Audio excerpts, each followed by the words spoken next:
ചേട്ടാ വണ്ടി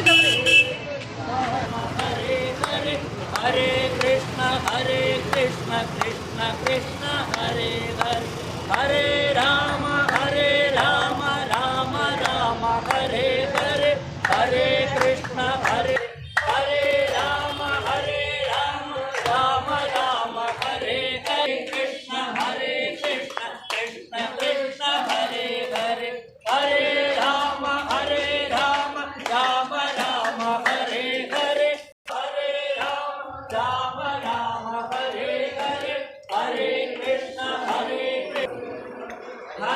രാമ രാമ രാമ ഹരേ ഹരേ ഹരേ കൃഷ്ണ കൃഷ്ണ കൃഷ്ണ ഹരേ ഹരേ ഹരേ രാമ രാമ ഹരേ ഹരേ ഹരേ കൃഷ്ണ കൃഷ്ണ കൃഷ്ണ ഹരേ ഹരേ ഹരേ രാമ രാമ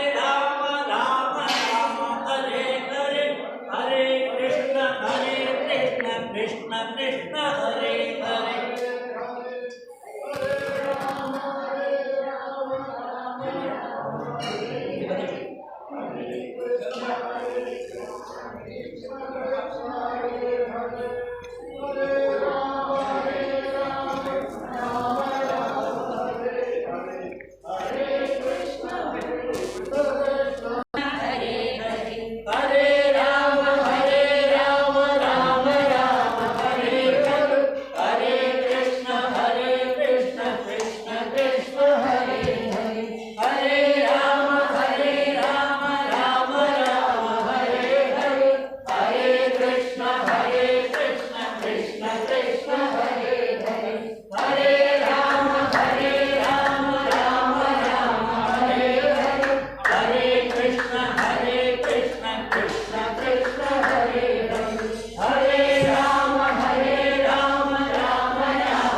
നടത്തുവാൻ തീരുമാനിച്ചിരിക്കുന്നു.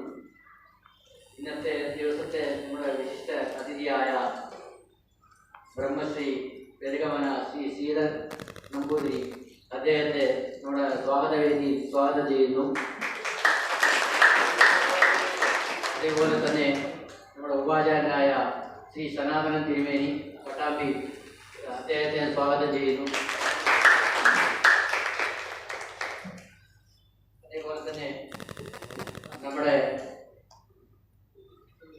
മറ്റൊരു ഉപാചാര്യൻ തേവൽപ്പറമ്പ് വാസുദേവൻ നമ്പൂതിരി അദ്ദേഹത്തെ സ്വാഗതം ചെയ്യുന്നു. അദ്ദേഹം കഴിഞ്ഞ വഴിയിലാണ്, ഒന്നൊരു സപ്താഹം ഉണ്ടായിരുന്നു, ഇപ്പൊ കഴിഞ്ഞേ ഉള്ളൂ. അദ്ദേഹം യാത്രയിലാണ്, വൈകുന്നേരം ആകുമ്പോഴത്തേക്ക് എത്തും. നാളെ രാവിലെ മുതൽ ഉണ്ടാകും. അദ്ദേഹത്തിനും സ്വാഗതം.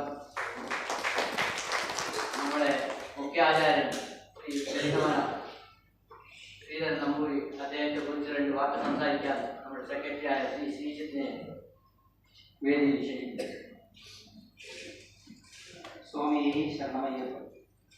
നമ്മുടെ 20ാമത്തെ ഭാഗവത സപ്താഹ യജ്ഞത്തിന് വിശിഷ്ട നമ്മുടെ യജ്ഞാചാര്യനെ ലഭിച്ചിരിക്കുന്നത് കേരളത്തിൽ തന്നെ പ്രശസ്തനായ വിരലിലുണ്ടാവുന്ന ഒരു യജ്ഞ ആചാര്യന്മാരെ എടുത്തു കഴിഞ്ഞാൽ അതിലൊന്നാമത്തെ ആചാര്യൻ എന്ന് പറയാം ശ്രീ പെരുകമന ശ്രീധരൻ നമ്പൂതിരി.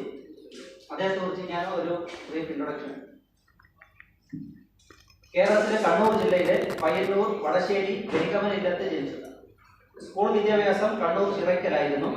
1980 മുതൽ ഹൈസ്കൂൾ വിദ്യാഭ്യാസത്തോടൊപ്പം ഒരു ക്ഷേത്രത്തിൽ സഹമേൽശാന്തിയായി സേവനം അനുഷ്ഠിച്ചു. മലയാളത്തിലും സംസ്കൃതത്തിലും ബിരുദം, 32 വർഷം സ്കൂൾ അധ്യാപകനും ഹെഡ്മാസ്റ്ററും ആയി വിരമിച്ചു. 1983 മുതൽ ഗുരുകുല സംസ്കൃത പഠനവും 1984 വൈശാഖത്തിൽ ഗുരുവായൂരിൽ ഭാഗവത സപ്താഹ യജ്ഞത്തിൽ ശ്രോതാവായി പങ്കെടുത്തു. ഭാഗവതത്തിൽ ആകൃഷ്ടനായി വാഴക്കുന്നം പരമ്പരയിലെ ആചാര്യൻ ബ്രഹ്മശ്രീ പയ്യളിക്ക് കൃഷ്ണൻ നമ്പൂതിരിയോടൊപ്പം കൂടി. 1985 മുതൽ ഭാഗവത സപ്താഹ യജ്ഞങ്ങളിൽ ഗുരുനാഥനൊപ്പം സഹയാത്രികനായും ശ്രോതാവായും പൂജകനായും പിന്തുടർന്നു. 1986 ഭാഗവത ഉപദേശം സ്വീകരിച്ച് ഗുരുനാഥനൊപ്പം സപ്താഹ യജ്ഞങ്ങളിൽ പൂജയും പാരായണവുമായി തുടർന്നു. 1992 മുതൽ സഹ ആചാര്യനായി പല വേദികളിലും ഭാഗവത സപ്താഹ യജ്ഞത്തിൽ പങ്കെടുത്തു. 1995 മുതൽ പ്രധാന ആചാര്യനായി യജ്ഞാചാര്യനായി ഭാഗവത യജ്ഞങ്ങൾ നടത്തിവരുന്നു. ശ്രീമദ് ഭാഗവത സപ്താഹ യജ്ഞങ്ങൾ, ആധ്യാത്മിക പ്രഭാഷണങ്ങൾ, രാമായണ കഥാമൃതം, ജ്ഞാന യജ്ഞങ്ങൾ, ശ്രീമദ് ഭാഗവതം, നാരായണീയം, രാമായണം പഠന ക്ലാസുകൾ, ഭാഗവത വിചാര സത്രങ്ങൾ, സർവ ഐശ്വര്യ പൂജകൾ എന്നിവയിലൂടെ ഭാരതത്തിലുടനീളം ഭക്തജന ഹൃദയങ്ങളിൽ നിറങ്ങി നിൽക്കുന്ന സംസ്കൃത പണ്ഡിതനും ആധ്യാത്മിക ആചാര്യനുമാണ് ബ്രഹ്മശ്രീ വെലിക്കമന ശ്രീധരൻ നമ്പൂതിരി. ശ്രീമദ് ഭാഗവത ധർമ്മ വിചാര സത്രം എന്ന പേരിൽ ഇതം പ്രഥമമായി ഭാഗവത പഠന സത്രം ക്ലാസുകൾ 11 വർഷത്തോളം കാഞ്ഞങ്ങാട് ആനന്ദാശ്രമം ശ്രീരാമക്ഷേത്രത്തിലും കേരളത്തിലെ മറ്റനേകം ക്ഷേത്രങ്ങളിലും നടത്തി ഭാഗവത സന്ദേശം സാധാരണക്കാരുടെ ഹൃദയങ്ങളിലേക്ക് എത്തിച്ചു. ആനന്ദാശ്രമം ശ്രീരാമക്ഷേത്രം, ഊട്ടിത്തടം ശ്രീകൃഷ്ണ ക്ഷേത്രം, ഗുരുവായൂർ ക്ഷേത്രം, പാറമേക്കാവ് ഭഗവതി ക്ഷേത്രം, തൃച്ചംബരം ശ്രീകൃഷ്ണ ക്ഷേത്രം, പെരുമ്പാവൂർ ശ്രീ ധർമ്മശാസ്ത്ര ക്ഷേത്രം, നെന്മാറ അയലൂർ ശ്രീ ഭഗവതി ക്ഷേത്രം, പേരളശ്ശേരി സുബ്രഹ്മണ്യ സ്വാമി ക്ഷേത്രം, ശ്രീകണ്ഠേശ്വരം ക്ഷേത്രം, കോട്ടുപ്പാടം അയ്യപ്പ ക്ഷേത്രം, രാമാനന്ദാശ്രമം പാല അന്തിനാട് ശിവക്ഷേത്രം, കരുനാഗപ്പള്ളി ആദിനാട് ശക്തികുളങ്ങര ക്ഷേത്രം തുടങ്ങി കേരളത്തിനകത്തും പുറത്തുമായി അനേകം ക്ഷേത്രങ്ങളിൽ ശ്രീമദ് ഭാഗവത സപ്താഹ യജ്ഞങ്ങളും രാമായണ സപ്താഹ യജ്ഞങ്ങളും നടത്തിയിരുന്നു. ഭാഗവത ശ്രീ, പ്രഭാഷണ സാരഥി, വിശിഷ്ട ആചാര്യ തുടങ്ങി ഒട്ടനവധി പുരസ്കാരങ്ങൾ നൽകി ഭക്തജന സമൂഹം വെലിക്കമന ശ്രീധരൻ നമ്പൂതിരി ആദരിച്ചിട്ടുണ്ട്. രാമായണ സംസ്കൃതി എന്ന പേരില് പ്രത്യേക രാമായണ മാസ പരിപാടി അനേകം ക്ഷേത്രങ്ങളിലും പ്രാദേശിക ചാനലുകളിലും രാമായണ മാസം മുഴുവനായി അനേകം വർഷങ്ങളായി അവതരിപ്പിച്ചു വരുന്നു. 2013 അമൃത ടിവിയിൽ സന്ധ്യാദീപം പരിപാടിയിൽ രാമായണാമൃതം പാരായണ പ്രഭാഷണം 31 ഭാഗങ്ങളിലായി അവതരിപ്പിച്ചു. ജനൻ ടിവിയിലെ സുമധുരം രാമായണം എന്ന ശ്രദ്ധേയമായ പരമ്പരയിലെ ജഡ്ജായിരുന്നു അദ്ദേഹം. നമ്മുടെ നാടിനും തലമുറയ്ക്ക് അനുഗ്രഹമായി ഭാഗവത ധർമ്മപീഠം എന്ന ആധ്യാത്മിക പഠന കേന്ദ്രം സ്ഥാപിച്ച് പ്രവർത്തനങ്ങൾ നടത്തിവരുന്നു. വെലിക്കമന ഭാഗവതം എന്ന യൂട്യൂബ് ചാനലിലൂടെ ലോകത്തിന്റെ നാനാഭാഗങ്ങളിലുള്ള അനേകായിരം ജനങ്ങൾ ശ്രീമദ് ഭാഗവതം, നാരായണീയം, രാമായണം എന്നിവ പഠിപ്പിച്ചു വരുന്നു. ശ്രീധരീയം ഭാഗവത പഠന സത്രം എന്ന പേരിൽ 28 വാട്സപ്പ് ഗ്രൂപ്പുകളിലൂടെ ഏകദേശം 8000-ലധികം പേര് ശ്രീമദ് ഭാഗവത പഠനം പരമ്പര സമ്പ്രദായമനുസരിച്ച് പഠിച്ചു വരുന്നു. ഏകദേശം 40 വർഷത്തോളമായി ആധ്യാത്മിക രംഗത്ത് സജീവമായി പ്രവർത്തിച്ചു വരികയാണ് ബ്രഹ്മശ്രീ വെലിക്കമന ശ്രീധരൻ നമ്പൂതിരി. ചെമ്പാപ്പുര അയ്യപ്പ സ്വാമി ക്ഷേത്രത്തിലെ ഭക്തജനങ്ങളുടെയും മാനേജ്മെന്റ് കമ്മിറ്റിയുടെയും ഹൃദയപൂർവമായ സ്വാഗതം ആശംസിച്ചുകൊണ്ട്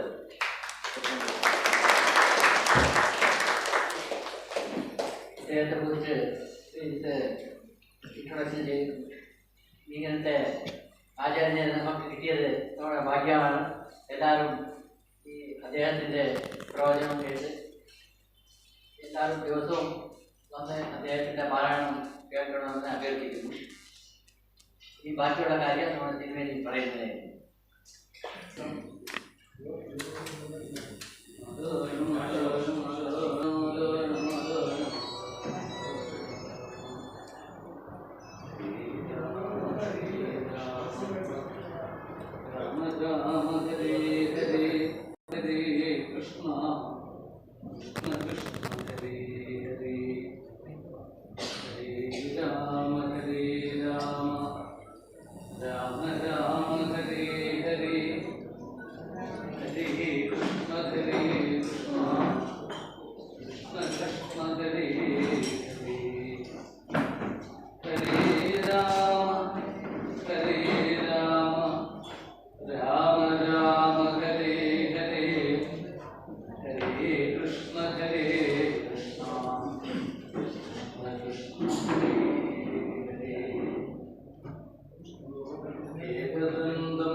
तेहे ब्रह्मकृताय आदिकवये मुह्यन्ति यत्सूरय तेजो वारिमृतां यथा विनिमयो यत्र त्रिसर्गो मृषा धाम्ना स्वेन सदा निजस्तकुभगं सत्यं परं धीमहि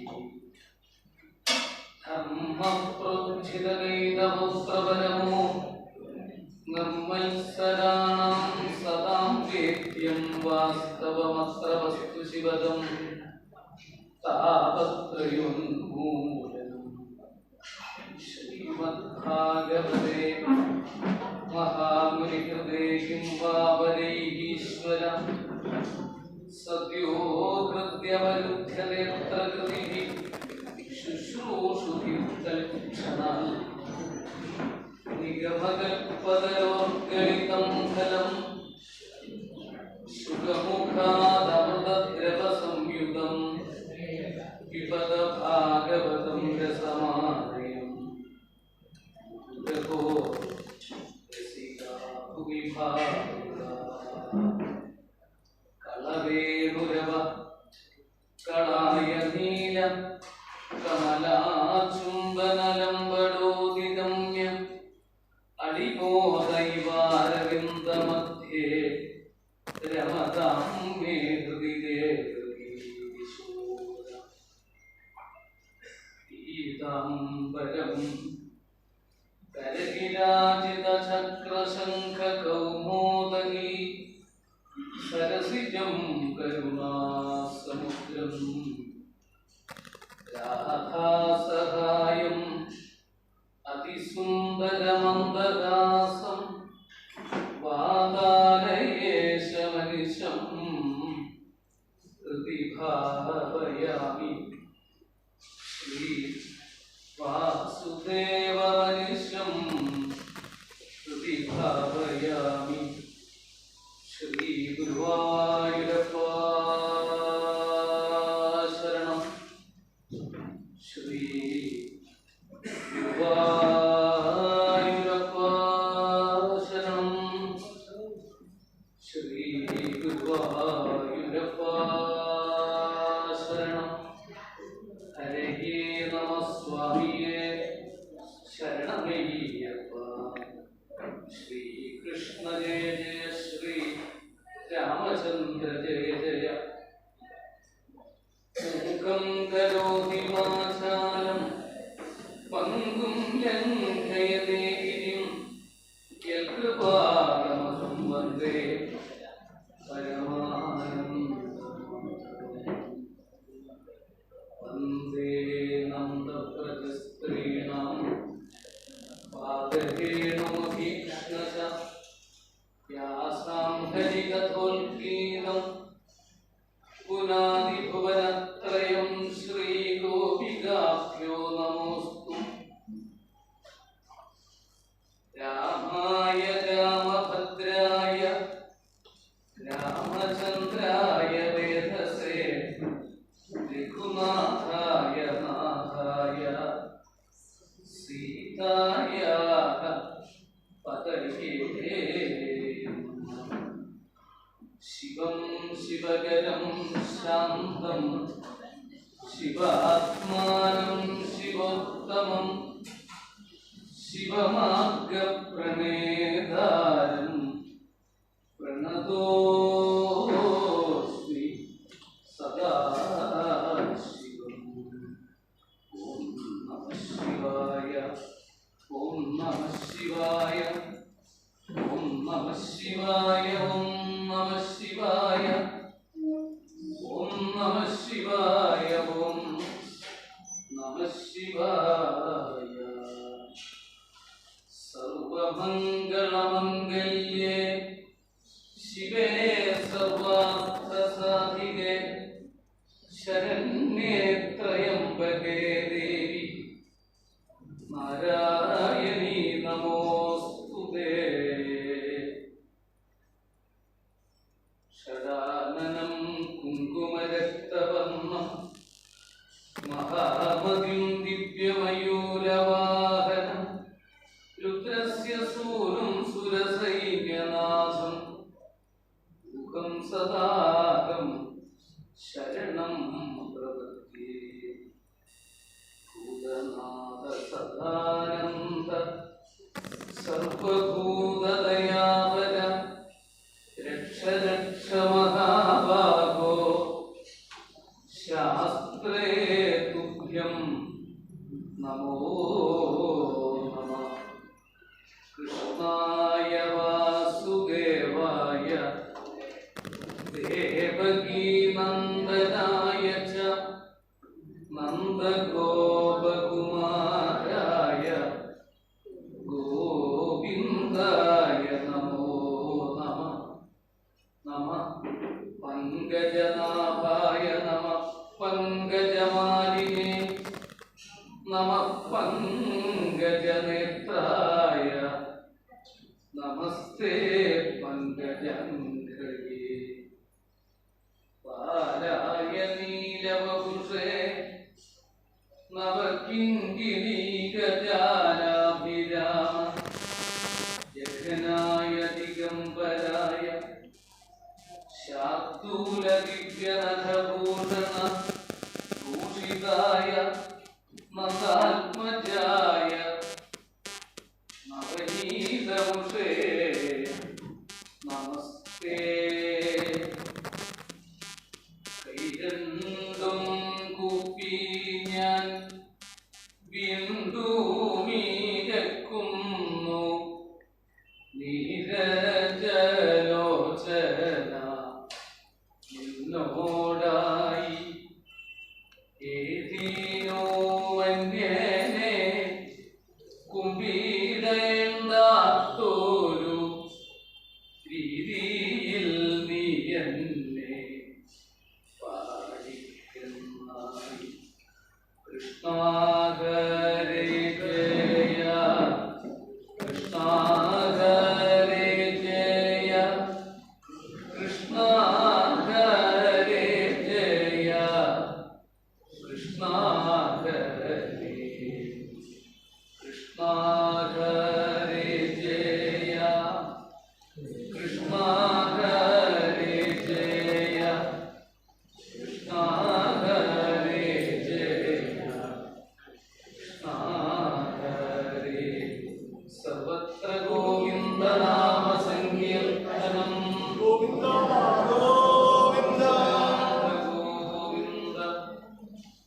അഗ്രേ പശ്യാമി തേജോനിബിഡതരകളായാവലീലോകനീയം പീയൂഷാപ്ലാവിതോഹം തദനുദത്തരേ ദിവ്യകൈശോരവേഷം താരുണ്യാലംഭരമ്യം പരമസുഖരസാസ്വാദരോമാഞ്ചിതാംഗൈഃ ആമീതം നാരദാബ്ദൈഃ വിലസതുപനിഷത്സുന്ദരീ മണ്ഡലൈശ്ച. ഹരേ രാമ രാമ രാമ ഹരേ ഹരേ ഹരേ കൃഷ്ണ കൃഷ്ണ കൃഷ്ണ ഹരേ ഹരേ ഹരേ രാമ രാമ രാമ ഹരേ ഹരേ ഹരേ കൃഷ്ണ കൃഷ്ണ കൃഷ്ണ കൃഷ്ണ ഹരേ ഹരേ ഹരേ രാമ രാമ രാമ ഹരേ ഹരേ ഹരേ കൃഷ്ണ കൃഷ്ണ കൃഷ്ണ കൃഷ്ണ ഹരേ ഹരേ. സർവത്ര ഗോവിന്ദനാമ സങ്കീർത്തനം ഗോവിന്ദ ഗോവിന്ദ ഗോവിന്ദ എന്ന് പറയുന്നത് ശരിക്കും നന്നായിട്ട് മനസ്സിലാക്കണം, നന്നായിട്ട് പഠിക്കണം. ഇതൊന്നും വർണ്ണിച്ചിരുന്നു. അതിലേറ്റവും പ്രസിദ്ധമായിട്ടുള്ളതും എന്താണ് വിശേഷപ്പെട്ടതുമായിട്ടുള്ളത് പത്മപുരാണത്തിലുള്ള 6 അധ്യായമാണ്. ഒരു ചടങ്ങായിട്ട് നടത്തുകയാണ്. എന്താ സമാധാനം എന്നല്ലേ? അതായത് 7 ദിവസങ്ങളിലായിട്ട്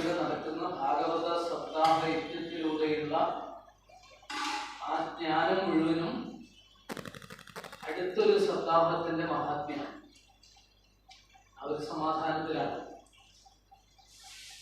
അധികം വായിക്കാതെ കുറച്ച് കാര്യങ്ങൾ പറയുന്നത്. സത്യം പറയുകയാണെങ്കിൽ ഈ ഭാഗവത മഹാത്മ്യം വായിക്കണമെങ്കിൽ നല്ല എക്സ്പ്രസ് പോലെ പോയിട്ട് വായിച്ചു കഴിഞ്ഞാൽ പിന്നെ ഓരോന്നര മണിക്കൂർ കിട്ടും. കാരണം 6 അധ്യായങ്ങളാണ്. അത് ഏറ്റവും വലിയ വലിയ അധ്യായങ്ങളാണ്. കുറെ സമയം പിടിക്കുന്നതാണ്. അങ്ങനെയുള്ള മഹാത്മ്യമൊന്നും ഇപ്പോഴെവിടെയും നടക്കാറില്ല. ഗുരുവായൂരിൽ അത്യാവശ്യം നടക്കുന്നുണ്ട്. ഗുരുവായൂരിലെ സപ്താഹത്തിലുള്ള ബാക്കിയുള്ളതൊന്നും അതുപോലെ നടക്കില്ല കേട്ടോ. സമയം വളരെ കുറവാണ്. മഹാത്മ്യത്തിന് അവിടെ സമയമുണ്ട്. 3 മണിക്കൂറിനുള്ളിൽ നമുക്ക് വേണമെങ്കിൽ അവകാശമായിട്ട് എടുക്കാം. 6 മണിക്കൂർ 4 സമയം കിട്ടും. അപ്പോൾ നല്ലതുപോലെ 3 മണിക്കൂർ കിട്ടും. സപ്താഹത്തിലൊക്കെ നമുക്ക് ചടങ്ങ് മാത്രം അങ്ങനെ പതിവുണ്ടല്ലേ? നമുക്ക് മനസ്സിലായിട്ടുണ്ടോ? പിന്നെ ചുരുക്കി പറഞ്ഞ് ഭാഗവത മഹാത്മ്യം മാത്രം പറഞ്ഞു പോകാൻ വേണ്ടിയിട്ട് ഞാനൊരു ശ്രമം നടത്തിയിരുന്നു. കാസർഗോഡ് ജില്ലയിലെ ഒരു ചാനലിലൂടെ 88 എപ്പിസോഡിലൂടെ അരമണിക്കൂർ വെച്ചിട്ട് മഹാത്മ്യം ചുരുക്കി പറഞ്ഞിട്ടുണ്ട്. പിന്നെ ശ്രീധരി എന്ന് പറഞ്ഞൊരു പഠന ഗ്രൂപ്പിലൂടെ മഹാത്മ്യമാണ് തുടങ്ങിയത്. ഇങ്ങനെ തുടങ്ങിയിട്ട് ഓടിച്ചു പോയി, പലയിടത്തും ഓടിച്ചു പോയി. അത് തീരുന്നില്ല. അങ്ങനെ 148 ഭാഗങ്ങളായിട്ട് ആണ് എന്ത് ചെയ്തത്? മഹാത്മ്യം ഒന്ന് ഓടിച്ചു പോയത്. അപ്പോൾ അത്രയും വലുതായിട്ടുള്ള മഹാത്മ്യമുണ്ട്. അത്രയും വലുതായിട്ടുള്ള മഹാത്മ്യം ഉണ്ടെങ്കിൽ അതിൻ്റെ ഉള്ളിലേക്ക് കടന്നു കഴിഞ്ഞാൽ എത്രയോ വിപുലമായിരിക്കും. ഹരിദ്വാറും ഋഷികേശവും ഒക്കെ അവിടെ എത്തുമ്പോഴുള്ള അനുഭവം നമുക്കൊന്ന് അനുഭൂതിയായിട്ട് കിട്ടുന്നുണ്ടെങ്കിൽ ഹിമാലയത്തിനുള്ളിലേക്ക് കടന്നാലായിരിക്കും. അതാണ് ശ്രീമദ് ഭാഗവതം എന്ന് പറഞ്ഞു തരുന്നത്.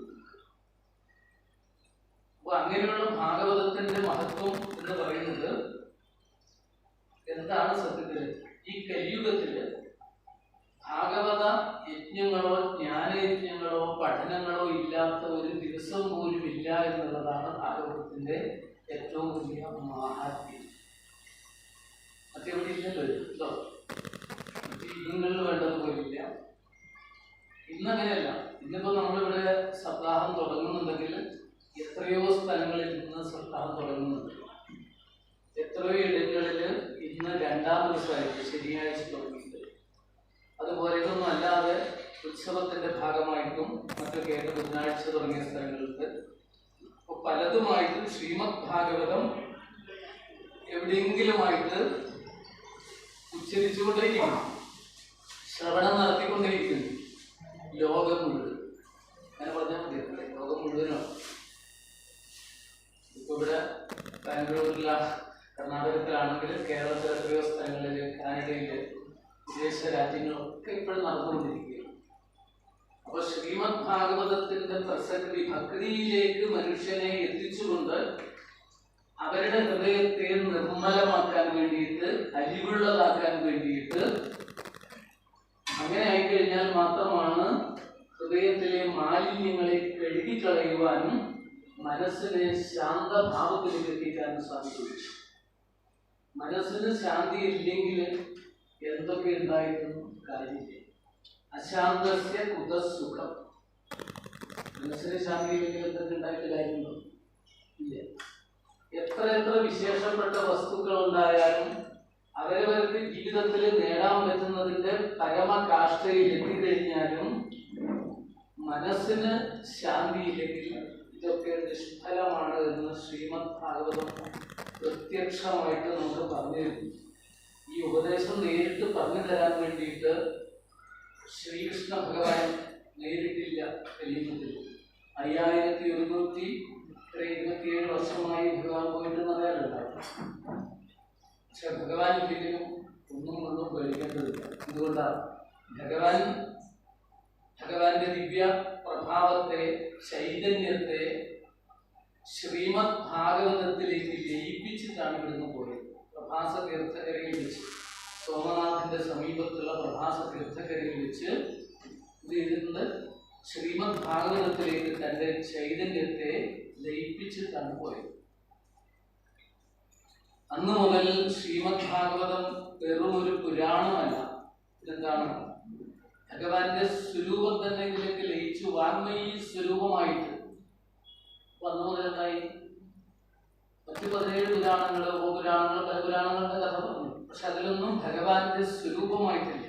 ഈ വാക്കുകൾ കൊണ്ടുള്ള സ്വരൂപമായിട്ട് ഭഗവത് ചൈതന്യം ലയിച്ചിട്ടുള്ളത് കൊണ്ട് ശ്രീമദ് ഭാഗവതാഖ്യോയം പ്രത്യക്ഷ കൃഷ്ണ ഏവഹി സ്വീകൃതോസി മയാ നാഥ മുക്ത്യർത്ഥം ഭവസാഗരേ. ഭവസാഗരത്തിൽ നിത്യജീവിത ദുഃഖസമുദ്രത്തിൽ ആഴ്ന്നുകൊണ്ടിരിക്കുന്നവർക്ക് പിടിവെള്ളിയായിട്ട് മാത്രമല്ല ആലംബമായിട്ട് ആശ്രയമായിട്ട് ശ്രീമദ് ഭാഗവതം പ്രത്യക്ഷ സ്വരൂപമായിട്ട് പരിലസിച്ചു കൊണ്ടിരുന്നു എന്ന് പറഞ്ഞാൽ ഭഗവാൻ മറഞ്ഞത് ഏതിലേക്കാണ്? ശ്രീമദ് ഭാഗവതത്തിലേക്കാണ്. അതുകൊണ്ട് തന്നെ ഗുരുവായൂർ സമ്പ്രദായത്തിലെ സപ്താഹയജ്ഞം നടത്തുമ്പോൾ നമുക്കറിയാം സ്വർഗാരോഹണത്തിനൊന്നും വലിയ പ്രാധാന്യം കൊടുക്കാറില്ല. സത്യം പറയട്ടെ, ഭാഗവതത്തിൽ സ്വർഗാരോഹണം ഇല്ല. വായിച്ചു നോക്കിയിട്ടുള്ളവർക്കറിയാം ഇതിൽ സ്വർഗാരോഹണം എന്നുള്ള വാക്കൊന്നുമില്ല. നമ്മളിങ്ങനെ പലതും ഇതിനോടനുബന്ധമായിട്ട് നോട്ടീസിൽ കൊടുക്കാനും പിന്നെ കുറേ അധികം ജനകീയമായിട്ടുള്ളത് കേരളത്തിലാണ്. ഗുരുവായൂരത്തിൽ വേണ്ടിയുള്ളതുകൊണ്ട് അപ്പോൾ കേരളത്തിലാകുമ്പോൾ ആരായിരിക്കും കേൾക്കുന്നവർ മലയാളികളായിരിക്കും. അതുകൊണ്ട് 100-500 വർഷത്തിന് ഇപ്പുറത്തായിട്ട് എഴുത്തച്ഛനുണ്ടാക്കിയ മലയാള ഭാഷയിൽ, അതുവരെ മലയാളത്തിലല്ല, ആ മലയാള ഭാഷയിൽ പലതും കൊടുക്കാൻ വേണ്ടിയിട്ട് നോട്ടീസിന്റെ സൗകര്യത്തിനൊക്കെ വേണ്ടിയിട്ടാണ് എന്തുണ്ടാക്കിയത്? ഈ സ്വർഗാരോഹണവും കുചേലവൃത്തവും ഒക്കെ ഉണ്ടാക്കിയത്. സത്യത്തിൽ കുചേലവൃത്തം എന്നുള്ള കഥയൊന്നുമില്ല ഭാഗവതത്തിൽ, പക്ഷെ ഉണ്ട്. എന്താണ്? പൃഥുഗോപാഖ്യാനം, ശ്രീരാമചരിതം എന്നൊക്കെ പറയാം. ഇനി അറ്റകൈക്ക് ഒന്നുകൂടെ പറയാം, സുദാമാവിന്റെ ചരിത്രമുണ്ട്. പക്ഷെ കേരളത്തിന്റെ സമ്പ്രദായത്തിനനുസരിച്ച് ഓരോ ഭൂമിക്കും ഓരോ സമ്പ്രദായമുണ്ട്. കർണാടക ഭൂമിക്കൊന്നുണ്ട്, കേരളത്തിനൊന്നുണ്ട്, ഇത്രയും രീതിയിലുണ്ട്. ഇതിൽ ഒരുപോലെയാണ്, അല്ല, വ്യത്യാസമുണ്ട്. ഉച്ചാരണത്തിൽ വ്യത്യാസമുണ്ട്, അതുപോലെ ജപത്തിൽ വ്യത്യാസമുണ്ട്, ശ്ലോകങ്ങൾ പാരായണം ചെയ്യുന്നതിൽ വ്യത്യാസമുണ്ട്. നോക്കുക, നാടകം സഞ്ചരിച്ച് നോക്കുക, ഇതൊക്കെ മനസ്സിലാവും. നമ്മുടെ നാട്ടിൽ നല്ല നിത്യേന ചൊല്ലുന്ന ശ്ലോകമായാലും മറ്റൊരു നാട്ടിലെത്തിക്കഴിഞ്ഞാൽ അവരെ ചൊല്ലുന്നത് കേട്ടിട്ട് ഒരു 5 ദിവസം കഴിഞ്ഞാലേ നമുക്ക് ഇത് ഏതാണെന്ന് പിടികിട്ടുള്ളൂ. മനസ്സിലായി? 5 ദിവസം കഴിയും. ഉദാഹരണത്തിലൊക്കെ പോയി കഴിഞ്ഞാൽ പണ്ഡിറ്റ്ജി ചൊല്ലുന്ന ശ്ലോകം നമ്മൾ എന്നും ചൊല്ലുന്ന കൃഷ്ണായ വാസുദേവായാണ് തിരിച്ചറിയണമെങ്കിൽ എനിക്ക് 5 ദിവസം വേണ്ടി. വളരെ മനസ്സിലായല്ലോ. അപ്പോൾ അതൊക്കെ അനുഭവമുള്ളവർക്കല്ലേ. അപ്പോഴും നമുക്ക് ഈ ശ്രീമദ് ഭാഗവതം പ്രത്യക്ഷ സ്വരൂപത്തിലൂടെ പരിലസിക്കുന്ന സമയത്ത് ഭഗവാൻ പോയത് ഇതൊക്കെ പഠനം നടത്തിയാലും മനസ്സിലാവുള്ളൂ. എന്താണ്? സ്വധാമത്തിലേക്കാണ്. സ്വധാമഗമനം എന്നാണ് ഇതിൽ പറഞ്ഞിട്ടുള്ളത്, സ്വർഗാരോഹണം എന്ന് പറഞ്ഞിട്ടില്ല. ഈ സ്വധാമം എവിടെ എന്നുള്ളത് സാധാരണക്കാരൻ നമുക്ക് കണ്ടുപിടിക്കാൻ പറ്റിയിട്ടില്ല. ഇല്ലേ? ഗോലോകത്തേക്കാണെന്ന് നമുക്ക് വ്യാഖ്യാനിക്കാം. പക്ഷെ ഭഗവാന്റെ ചൈതന്യം എപ്പോഴും ഒരു നെയ്വിളക്കിൽ നിന്ന് 100 നെയ്വിളക്കിൽ എത്തിച്ച് വെച്ച് കഴിഞ്ഞാലും ആദ്യത്തെ നെയ്വിളക്കിന്റെ ശോഭയ്ക്ക് ഒരു കുറവും വരും. ഇല്ലല്ലോ? പൂർണ്ണമത പൂർണ്ണമിതം പൂർണ്ണാൽ പൂർണ്ണമുദച്യതേ പൂർണ്ണസ്യ പൂർണ്ണമാദായ പൂർണ്ണമേവ അവശിഷ്യതേ. അപ്പോൾ പൂർണ്ണബ്രഹ്മത്തിൽ നിന്നും പൂർണ്ണബ്രഹ്മം എടുത്താലും, അതായത് പരിപൂർണ ബ്രഹ്മമാകുന്ന ഭഗവാനിൽ നിന്നും 30 മുക്കോടി ദേവതാ സങ്കല്പങ്ങൾ അടർത്തി മാറ്റിക്കഴിഞ്ഞാലും ഭഗവാൻ എന്താണ്?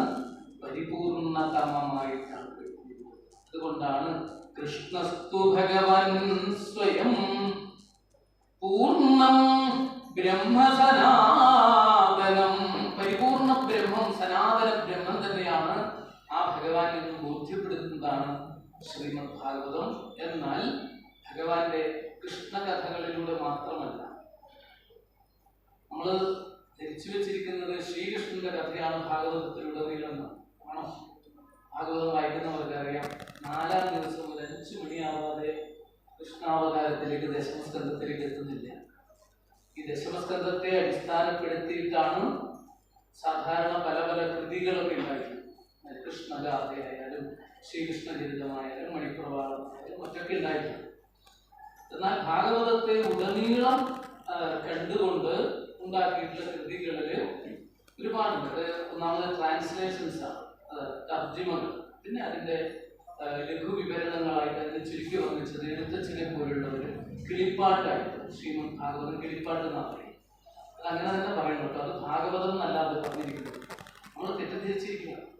പിന്നെ ഇപ്പോഴ് ഈ ചെലവഴിക്കാൻ വേണ്ടിയിട്ടുള്ള പുഷ്ടാളുകാരുടെ പലതുണ്ട്. ശ്രീമദ് ഭാഗവതം മുകളിൽ എഴുതി എഴുത്തച്ഛൻ അങ്ങനെ പറഞ്ഞിട്ടില്ല.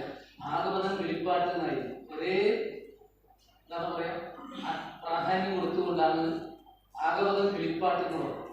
രാമായണം എന്താണ് പറഞ്ഞിരിക്കുന്നത്? കിളിപ്പാട്ട് എന്നല്ല പറഞ്ഞത്. അധ്യാത്മ രാമായണം കിളിപ്പാട്ട്. രാമായണം കിളിപ്പാട്ട് എന്ന് പറഞ്ഞിട്ടില്ല. രാമായണം കിളിപ്പാട്ട് ആവണമെങ്കിൽ വാൽമീകിയുടെ രാമായണത്തെ എടുക്കണം. അത് അദ്ദേഹം എടുത്തിട്ടില്ല. അധ്യാത്മ രാമായണത്തെ എടുക്കുന്നത്. എന്നാൽ അധ്യാത്മ രാമായണമല്ല, അധ്യാത്മ രാമായണം കിളിപ്പാട്ട്. നമ്മൾ തെറ്റിദ്ധരിച്ചു. ഇപ്പൊ നെയ്യാറ്റിൻകരയിൽ ഒരു സപ്താഹ യജ്ഞത്തിന് എനിക്ക് പോകാനുണ്ട്. അപ്പൊ അവര് പറഞ്ഞത് 5 വർഷം കിളിപ്പാട്ട് സപ്താഹം നടത്തി. ഭഗവാൻ പറയുന്നു എനിക്കൊരു ഭാഗവത സപ്താഹ യജ്ഞം ഇവിടെ നടത്തി കേൾക്കണം എന്ന് ആഗ്രഹമുണ്ട്. കൃഷ്ണൻ പറയണം. അതുകൊണ്ട് ഈ വർഷം അപ്പൊ എന്താ വേണ്ടതെന്ന് എന്നോട് ചോദിച്ചു. ഞാൻ പറഞ്ഞു ഭാഗവതം എന്ന് പറഞ്ഞാൽ മൂലം ഭാഗവതാണ്, നമുക്ക് അത്ര അറിയുള്ളൂ ഇല്ലേ? കാരണം ഇതിലുള്ളത് മുഴുവൻ ഉണ്ടാവണമല്ലോ. വ്യാസാദികളായിട്ടുള്ള ഭഗവാന്റെ അവതാര സ്വരൂപങ്ങളിലൂടെ വന്ന് നേരിട്ട് വർണ്ണിച്ചു തന്നിരിക്കുന്ന ആ ശ്ലോകങ്ങളാണ്. 5000-ത്തിനപ്പുറം വർഷങ്ങൾക്ക് മുമ്പ് ഉച്ചരിച്ച അതേ ശ്ലോകങ്ങളാണ് ഇന്ന് കെമ്പപുര അയ്യപ്പന്റെ സന്നിധിയിൽ വെച്ച് നമുക്ക് ഉച്ചരിക്കാനുള്ളതെങ്കിൽ മാറ്റമില്ല. മറ്റൊക്കെ അവരുടെ ഭാഷയ്ക്ക് അനുസരിച്ചിട്ടാണ്. ഇതൊക്കെയാണ് ഭാഗവതത്തിന്റെ ഏറ്റവും പ്രധാനപ്പെട്ട മഹാത്മ്യം. മറ്റു മഹാത്മ്യങ്ങൾ പറയാനുണ്ട് ഇതിനകത്ത് മുഴുവനായിട്ട്. കൂടുതൽ പറയേണ്ട കാര്യം ഉണ്ടാവില്ല. എന്തുകൊണ്ടെന്ന് വെച്ചാൽ നിങ്ങൾക്ക് അറിയാത്ത മഹാത്മ്യം എനിക്കും അറിയില്ല. ഞാനിപ്പോഴും പഠിച്ചുകൊണ്ടിരിക്കുന്നില്ല. 43 വർഷമായിട്ടും ഞാനിങ്ങനെ കുറേശ്ശെയായിട്ട് പഠിച്ചുകൊണ്ടിരിക്കുന്ന ആളാണ്. അതിനിടയിൽ 6 മാസം കൊണ്ട് ഭാഗവതം മുഴുവൻ കോഴ്സായിട്ട് പഠിച്ചവരുണ്ട്, പഠിപ്പിക്കുന്നവർ, അതൊക്കെ വേറെ ഉണ്ടാവും. പക്ഷെ ഞാനിപ്പോഴും സ്വയം പഠിച്ചുകൊണ്ടിരിക്കുന്നതിനിടയിൽ കുറച്ച് എന്തെങ്കിലും ശ്ലോകങ്ങൾ ചൊല്ലിക്കൊടുക്കുന്നില്ല. അങ്ങനൊരു പഠനം നടക്കുന്നില്ല എന്ന് പറഞ്ഞു കഴിഞ്ഞാൽ ഒരു വലിയ കുന്ന്. അതിൻ്റെ സമീപത്ത് വന്നിട്ട് ഒരു പിടി മണ്ണിങ്ങനെ വാരിയിട്ട് ഞാനിതൊക്കെ സ്വന്തമാക്കിയെന്ന് പറയാൻ പറ്റുമോ? ഇല്ല. ഞാൻ സ്വന്തമാക്കിയത് ഒരു പിടിയാണ്. അതും ഒന്ന് കൈ മലർത്തി കഴിഞ്ഞാൽ നിന്ന് പകുതിയും പോകുന്ന അവസ്ഥയാണ്. ഇതാണ് ലോകത്തിന്റെ അവസ്ഥ എന്ന് തിരിച്ചറിയുമ്പോഴാണ് നമ്മൾ അറിഞ്ഞിടുമ്പോൾ അറിയാൻ ഒത്തിരി ബാക്കി, ഒത്തിരി ഒത്തിരി ബാക്കി. നമ്മൾ അറിയാൻ ശ്രമിക്കുമ്പോഴാണ് മനസ്സിലാവുക ഒന്നും ആയിട്ടില്ല. 15 ദിവസങ്ങളോളം ശ്രദ്ധയോടുകൂടിയിട്ട് വ്യാഖ്യാനിച്ച് നോക്കിയിട്ട് 1.5 മണിക്കൂർ വ്യാഖ്യാനിച്ച് നോക്കിയിട്ടും സാന്ദ്രാനന്ദാവബോധാത്മകം എന്നുള്ള ഒരു ശ്ലോകത്തെ മുഴുവനായിട്ട് അറിയാൻ സാധിച്ചിട്ടില്ല. അതുകൊണ്ട് അതറിയണമെങ്കിൽ ഭാഗവതത്തിലെ ബ്രഹ്മതത്വം മുഴുവൻ അറിയണം. ഇങ്ങനെ പരസ്പരം ബന്ധപ്പെട്ട് കിടക്കുന്ന ആ ഒരു മഹത്തായ പ്രഭാവത്തെയാണ് ഭാഗവതത്തിൽ ഒതുക്കി തന്നത്. അത് ചില കാര്യങ്ങളൊക്കെ ഉണ്ട്. പറഞ്ഞാൽ ഞാൻ ഭാഗവതത്തിലൂടെ അല്ല പോകുന്നത്, അതിന് പുറത്തുകൂടിയാണ് പോകുന്നത്. ഇവിടെ നിന്ന് പടിഞ്ഞാറ് ഭാഗത്തേക്ക്, ഇപ്പൊ ഏത് ഭാഗമെന്ന് എനിക്കറിയില്ല, ഞാൻ അതിനെക്കുറിച്ച് ചിന്തിക്കില്ല. കിഴക്കും പടിഞ്ഞാറൊക്കെ ആയിരിക്കും, അല്ല ആയിരിക്കും. പക്ഷെ ഞാൻ പറഞ്ഞതല്ല, ഒരു വലിയ കാട്ടിൽ വെച്ച് കൊണ്ട് വില്യമംഗലം സ്വാമിയാർ പടിഞ്ഞാറ് ഭാഗത്തേക്ക് നോക്കിയപ്പോൾ ആകാശത്തിന്റെ എത്ര അറ്റം വരെ കാണുമോ ആ അറ്റം തുടങ്ങിയിട്ട് ഇങ്ങേ അറ്റം വരെ ഗഗന സദൃശം വിശ്വാകാരം. ആരെ കണ്ടു? പത്മനാഭനെ കണ്ടു. ഇങ്ങനെ കണ്ട് തൊഴാൻ പറ്റുമോ? പറ്റില്ല. ആ രൂപത്തെ മനസ്സിൽ പൂർണ്ണമായിട്ട് ഉറപ്പിക്കാൻ പറ്റും, അതും പറ്റുന്നില്ല. അപ്പോഴാണ് അതിനൊന്ന് ചുരുക്കണം ഒന്നും എനിക്കൊന്ന് കാണാം. പരമാവധി ചുരുക്കിയിട്ട് 22 ഫീറ്റോ ലെഫ്റ്റൊക്കെ ആയിട്ടുള്ളൂ. വിഗ്രഹത്തിലേക്ക് വരുമ്പോഴത് വീണ്ടും രണ്ടാമത് ചുരുക്കിയപ്പോഴാണ് 18 അടിയിലേക്ക് പോകുന്നത്. എന്നിട്ടും നമ്മൾ കാണുന്നത് മുറിച്ചിട്ടാണ്. അറിയാലോ, കാരണം ആ പൂർണ്ണമായ ചൈതന്യത്തെ ഉൾക്കൊള്ളാൻ പറ്റില്ല. ഇങ്ങനെ പറഞ്ഞുകൊണ്ടിരിക്കുമ്പോൾ അതിനിടയിൽ ഒരു 370 വോൾട്ടേജുകൾ നന്നായിരിക്കുന്ന അവസ്ഥ അല്ലേ? അതുപോലെയാണ് ആ ചൈതന്യം, അത്രയും പ്രഭാവമാണ്. പക്ഷെ അത് ഒതുക്കി തന്നില്ലേ നമുക്ക് കാണാനും, ഒന്ന് നോക്കിക്കഴിഞ്ഞാൽ കാണാനും വേണ്ടിയിട്ട് ഒതുക്കി തന്നില്ലേ? ഇതുപോലെ ആ ഭഗവാന്റെ പരബ്രഹ്മ സ്വരൂപത്തെ എന്തായി ശ്രീമദ് ഭാഗവതത്തിലൂടെ ഈ 18,000 ശ്ലോകങ്ങളിലൂടെ പൂർണ്ണമായിട്ട് മനസ്സിലാക്കാൻ ഒതുക്കി തന്നു എന്ന് പറഞ്ഞാൽ അത് കൃഷ്ണന്റെ കഥയല്ല, ബ്രഹ്മത്തിന്റെ കഥയാണ്. എന്തുകൊണ്ട്? ദേവിയുടെ പ്രാദുർഭാവം, ദക്ഷയാഗം, ഗജേന്ദ്രമോക്ഷം, എന്തൊക്കെ കഥകളാണ് ഇതിൽ വർണ്ണിക്കുന്നത് അത് മുഴുവനും പരബ്രഹ്മത്തിന് രൂപമാണ്. അവിടെ ഒന്നും കൃഷ്ണാവതാരമില്ല. അപ്പോൾ ആ പരിപൂർണ ബ്രഹ്മത്തിന്റെ സ്വരൂപത്തെ നമുക്ക് അറിയുവാൻ വേണ്ടിയിട്ടുള്ള മാർഗമാണ് ഇത് ശ്രീമദ് ഭാഗവതം.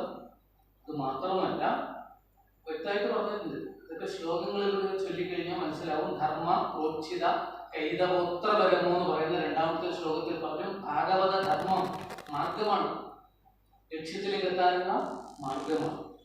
3 കാര്യങ്ങൾ വളരെ പ്രധാനപ്പെട്ടതാണെന്ന് നാളെ കാലത്ത് പറയും.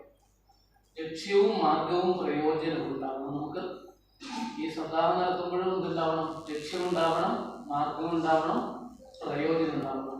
ഇത് 3-ൽ നിന്നും വ്യതിചലിച്ചു കഴിഞ്ഞാൽ പിന്നെ അത് സപ്താഹം എന്ന് പറയാൻ പറ്റുമോ? ചിദാനന്ദപുരി പറയുന്ന ചില പേരുകളുണ്ട്, അതൊക്കെയാണ് പറയേണ്ടത് യജ്ഞത്തെ എന്ന് പറയും. കാരണം ഭാഗവതമില്ലാത്ത ഭാഗവത യജ്ഞമായി കഴിഞ്ഞാൽ എങ്ങനെയുണ്ടാവും? അപ്പോൾ ഭാഗവതമാണ് അടിസ്ഥാനമെങ്കിൽ അത് പരിപൂർണ ബ്രഹ്മത്തിലാണ് ഉറപ്പിച്ചിരിക്കുന്നത്. പക്ഷെ ആ ബ്രഹ്മത്തെ അറിയാൻ വേണ്ടിയിട്ട് ഒരു സ്വരൂപമുണ്ട്. അതാണ് സഗുണ ബ്രഹ്മം എന്ന് പറയും. കൂടെ മനസ്സിലാവുന്നു? ആ സഗുണ ബ്രഹ്മമാണ് ഗുരുവായൂരപ്പൻ നമ്മൾ വിളിക്കുന്ന സ്വരൂപം. അയ്യപ്പസ്വാമി എന്ന് നമ്മൾ വിളിക്കുന്ന ആ സ്വരൂപമാണ്, പൂർണ്ണ ബ്രഹ്മം തന്നെയാണ്, അല്ലേ? അങ്ങനെയുള്ള ഭാവത്തിലൂടെ സഗുണ ആരാധനയിലൂടെ ഈ പൂർണ്ണതയിലേക്ക് നമുക്ക് ഇവിടത്തേക്ക് എത്തണമെങ്കിൽ ഈ സ്റ്റെപ്പുകൾ കയറണമല്ലോ. അതിലൂടെ സഗുണ ആരാധനയിലൂടെ നമുക്ക് ഇതിലേക്ക് എത്താൻ സാധിക്കും. നിർഗുണ ബ്രഹ്മത്തിലേക്ക് എത്താൻ സാധിക്കും. ലളിതമായതിൽ നിന്ന് കഠിനമായതിലേക്ക്, സിമ്പിൾ ടു കോംപ്ലക്സ് എന്നൊക്കെ പറയുന്നില്ലേ, അതുപോലെ നമുക്ക് ഏറ്റവും ലളിതമായ ഭാവത്തിലൂടെ ഈ ഈശ്വരന്റെ പരിപൂർണതമമായ ഭാവത്തിലേക്ക് എത്തണമെങ്കിൽ എന്ത് വേണം? നമ്മുടെ മനസ്സിനെ ക്രമേണ കൊണ്ടുവരണം. അതിനുള്ള ലളിത സുന്ദരമായ മാർഗമാണ് ഭക്തി എന്ന മാർഗം. ആ ഭക്തിയിൽ അധിഷ്ഠിതമായിട്ടുള്ളതാണ് ശ്രീമദ് ഭാഗവതം. ഭാഗവതത്തിന്റെ യോഗ്യത, ഭാഗവതം അറിയാനുള്ള യോഗ്യത, ഡിഗ്രി എന്താണ്? ഭക്തിയാണ്. അനൗൺസ്മെന്റുകൾ പലതും പറയാം, അല്ലേ? ഡിഗ്രികളെ കുറിച്ചും മറ്റു പലതും പറയാം. പക്ഷെ അതൊന്നും അല്ല. യഥാർത്ഥ യോഗ്യത ഭക്തി എന്നുള്ളത്. ഭക്തിയാ ഭാഗവതം എന്ന് പറയുന്നതാണ്. ഇവിടെ യുക്തിക്കൊന്നും സ്ഥാനമില്ല, അല്ലേ? യുക്തി ഭഗവാന്റെ മുന്നിൽ എന്ത് യുക്തിക്ക് സ്ഥാനമാണുള്ളത്? ഉണ്ടോ? ഒന്നുമില്ല. അത് പരിപൂർണമായിട്ടും നമുക്ക് മാറ്റിമറിക്കാൻ സാധിക്കുന്നതാണ്. കൃപാതേ ജാതാചിൽക്കിമിവനഖിലഭ്യം തനുഹൃതം മദീയ ക്ലേശൗഘ പ്രശമനദശ നാമതീയതി. അവിടുത്തെ കൃപയുണ്ടായെങ്കിൽ ശരീരമെടുത്തവർക്ക് പ്രയാസമായിട്ടൊന്നുമില്ല, അല്ലേ? ഗുരുവായൂരപ്പൻ പട്ടത്തിൽ ചോദിച്ച ആ ഭാവമാണ് പൂർണ്ണ ബ്രഹ്മ സനാതനം എന്ന് പറയുന്നത്. ഇവിടെ ഭാഗവത മഹാത്മ്യം ഇവിടെ പറഞ്ഞിരിക്കുന്നത് 20ാമത്തെ സപ്താഹമാണ്, അല്ലേ? ആണല്ലോ. കുറെ വർഷങ്ങളായി ഇന്നിവിടെ സപ്താഹം നടത്തുന്ന സമയത്ത് എനിക്ക് ആദ്യം കിട്ടിയൊരു ഇൻഫർമേഷൻ, ഞാനിവിടെ ഈ ഹെബ്ബാട്, അല്ലേ? ഈ സ്ഥലം ഹെബ്ബാട് ടെമ്പാതിരാന്നൊക്കെ പറഞ്ഞു. ഇവിടത്തേക്കൊന്നും ഞാൻ വന്നിട്ടില്ല, ആദ്യമായിട്ടാണ് വരുന്നത്. കർണാടകത്തിലൊന്നും അധികം വന്നിട്ടില്ല, വളരെ കുറച്ചേ വന്നിട്ടുള്ളൂ. എന്നിട്ട് യാത്രകളൊക്കെ ചെയ്യാൻ വേണ്ടിയിട്ട് ഫ്ലൈറ്റ് കയറാനൊക്കെ ഇവിടെ വന്നിട്ടുണ്ട്, കേരളത്തിലൊക്കെ അങ്ങനെയൊക്കെ വന്നിട്ടുണ്ടെന്നല്ലാതെ സപ്താഹത്തിനായിട്ട് വരുന്നതിന് മുമ്പായിട്ട് ഒരു ഏകാഹ ജ്ഞാനയജ്ഞമാണ് അത് നടത്തിയത്. ജാലപ്പള്ളിയിൽ വെച്ചിട്ടാണ്. അത് കാരണം വരുന്നത് കുറെ ഗ്രൂപ്പുകാർ പഠിക്കുന്നവരെല്ലാവരും കൂടി നിർബന്ധിച്ചിട്ട് അങ്ങനെ വന്നതാണ്. പക്ഷേ അത് കഴിഞ്ഞിട്ട് 5 മണിക്ക് ഞാൻ നിർത്തിയേക്കാൻ വിചാരിക്കുമ്പോൾ ഭാരവാഹികളൊക്കെ വന്നിട്ട് പറഞ്ഞു അടുത്തൊരു സപ്താഹത്തിന് ഡേറ്റ് തരണം എന്ന് തന്നെ പറഞ്ഞിട്ടാണ് ഞാൻ ഒരു സപ്താഹത്തിന് ഒരു ഡേറ്റ് കൊടുത്തിട്ട് പോയത്. ഇത് അധികമൊന്നും പറ്റിയിട്ടില്ല, നമ്മുടെ ചില പ്രാരംഭങ്ങളുണ്ട്. ഇവിടെ വരുമ്പോൾ എന്നോട് ആദ്യം പറഞ്ഞത് നമ്മൾ എന്താ പറയുക, ഇതിൻ്റെ 99-ലെ കഥയാണ് പറഞ്ഞത്. 99-ൽ എത്രയോ സ്ക്വയർ ഫീറ്റ് നീളവും വീതിയുള്ള ഒരു ചെറിയൊരു സ്ഥലത്താണ് ഞാനിന്ന് എത്തിയതെന്ന് പറഞ്ഞിട്ട് കാണി ഒരു തിരുമേനി എനിക്കൊരു മെസ്സേജ് ഇട്ടു.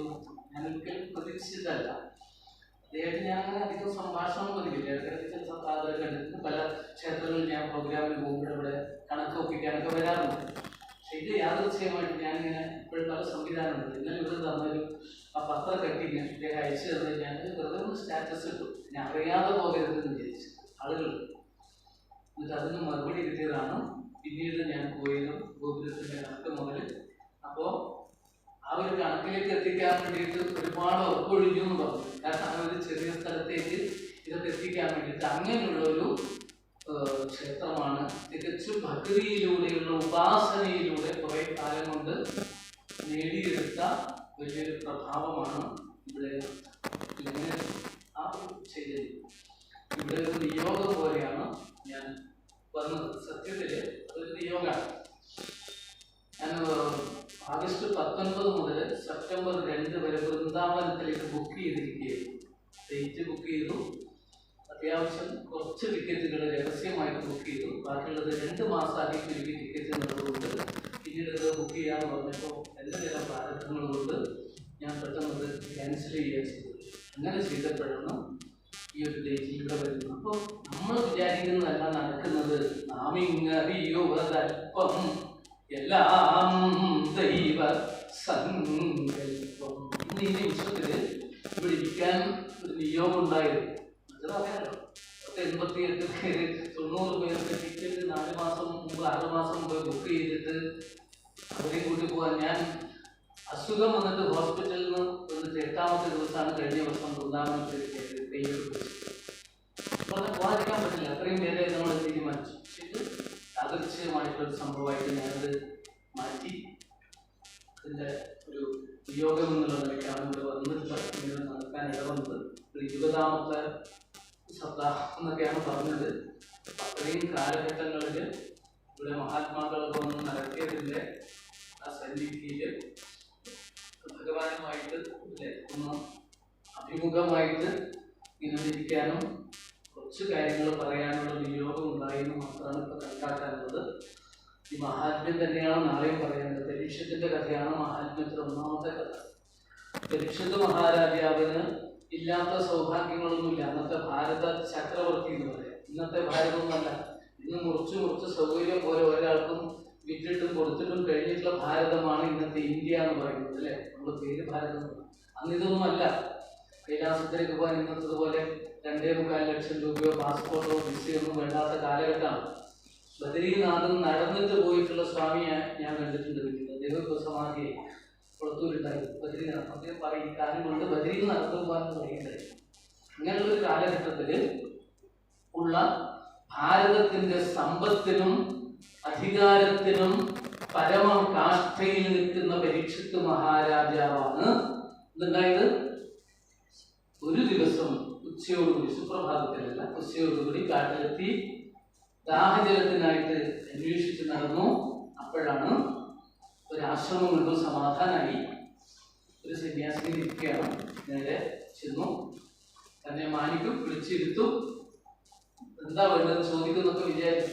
ആഗ്രഹങ്ങളാണല്ലോ മനുഷ്യന്റെ, അല്ലെ? പ്രതീക്ഷകളും ആഗ്രഹങ്ങളൊക്കെയാണ്. ഒന്നും ഉണ്ടായില്ല. അദ്ദേഹം എനിക്കിത്തിരി വെള്ളം തരണം, ഞാൻ ദാഹിച്ച് വലിഞ്ഞു വരികയാണ്, രാജാവാണ്, പരീക്ഷിതാണെന്ന് പറഞ്ഞു. മനസ്സിലാവാതെ വരണ്ടാന്ന് വിചാരിച്ചു. എന്നിട്ട് വിദ്യയായിരുന്നു. ഓ അത് ശരി, ഇത്തിരി വെള്ളം തരാൻ മനുഷ്യൻ കണ്ണടച്ചിരിക്കുക, അല്ലേ?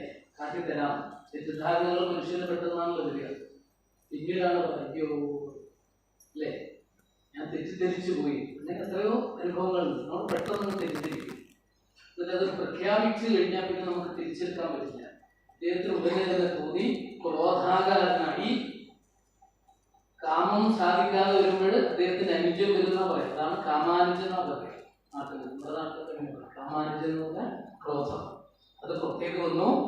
അപ്പോഴെ തന്നെ ദേഷ്യം വന്നൊന്നും കണ്ണ് കാണില്ല നമ്മൾ പറയാറുണ്ട്. സാധാരണ ദേഷ്യം വന്നു വെക്കുന്നു.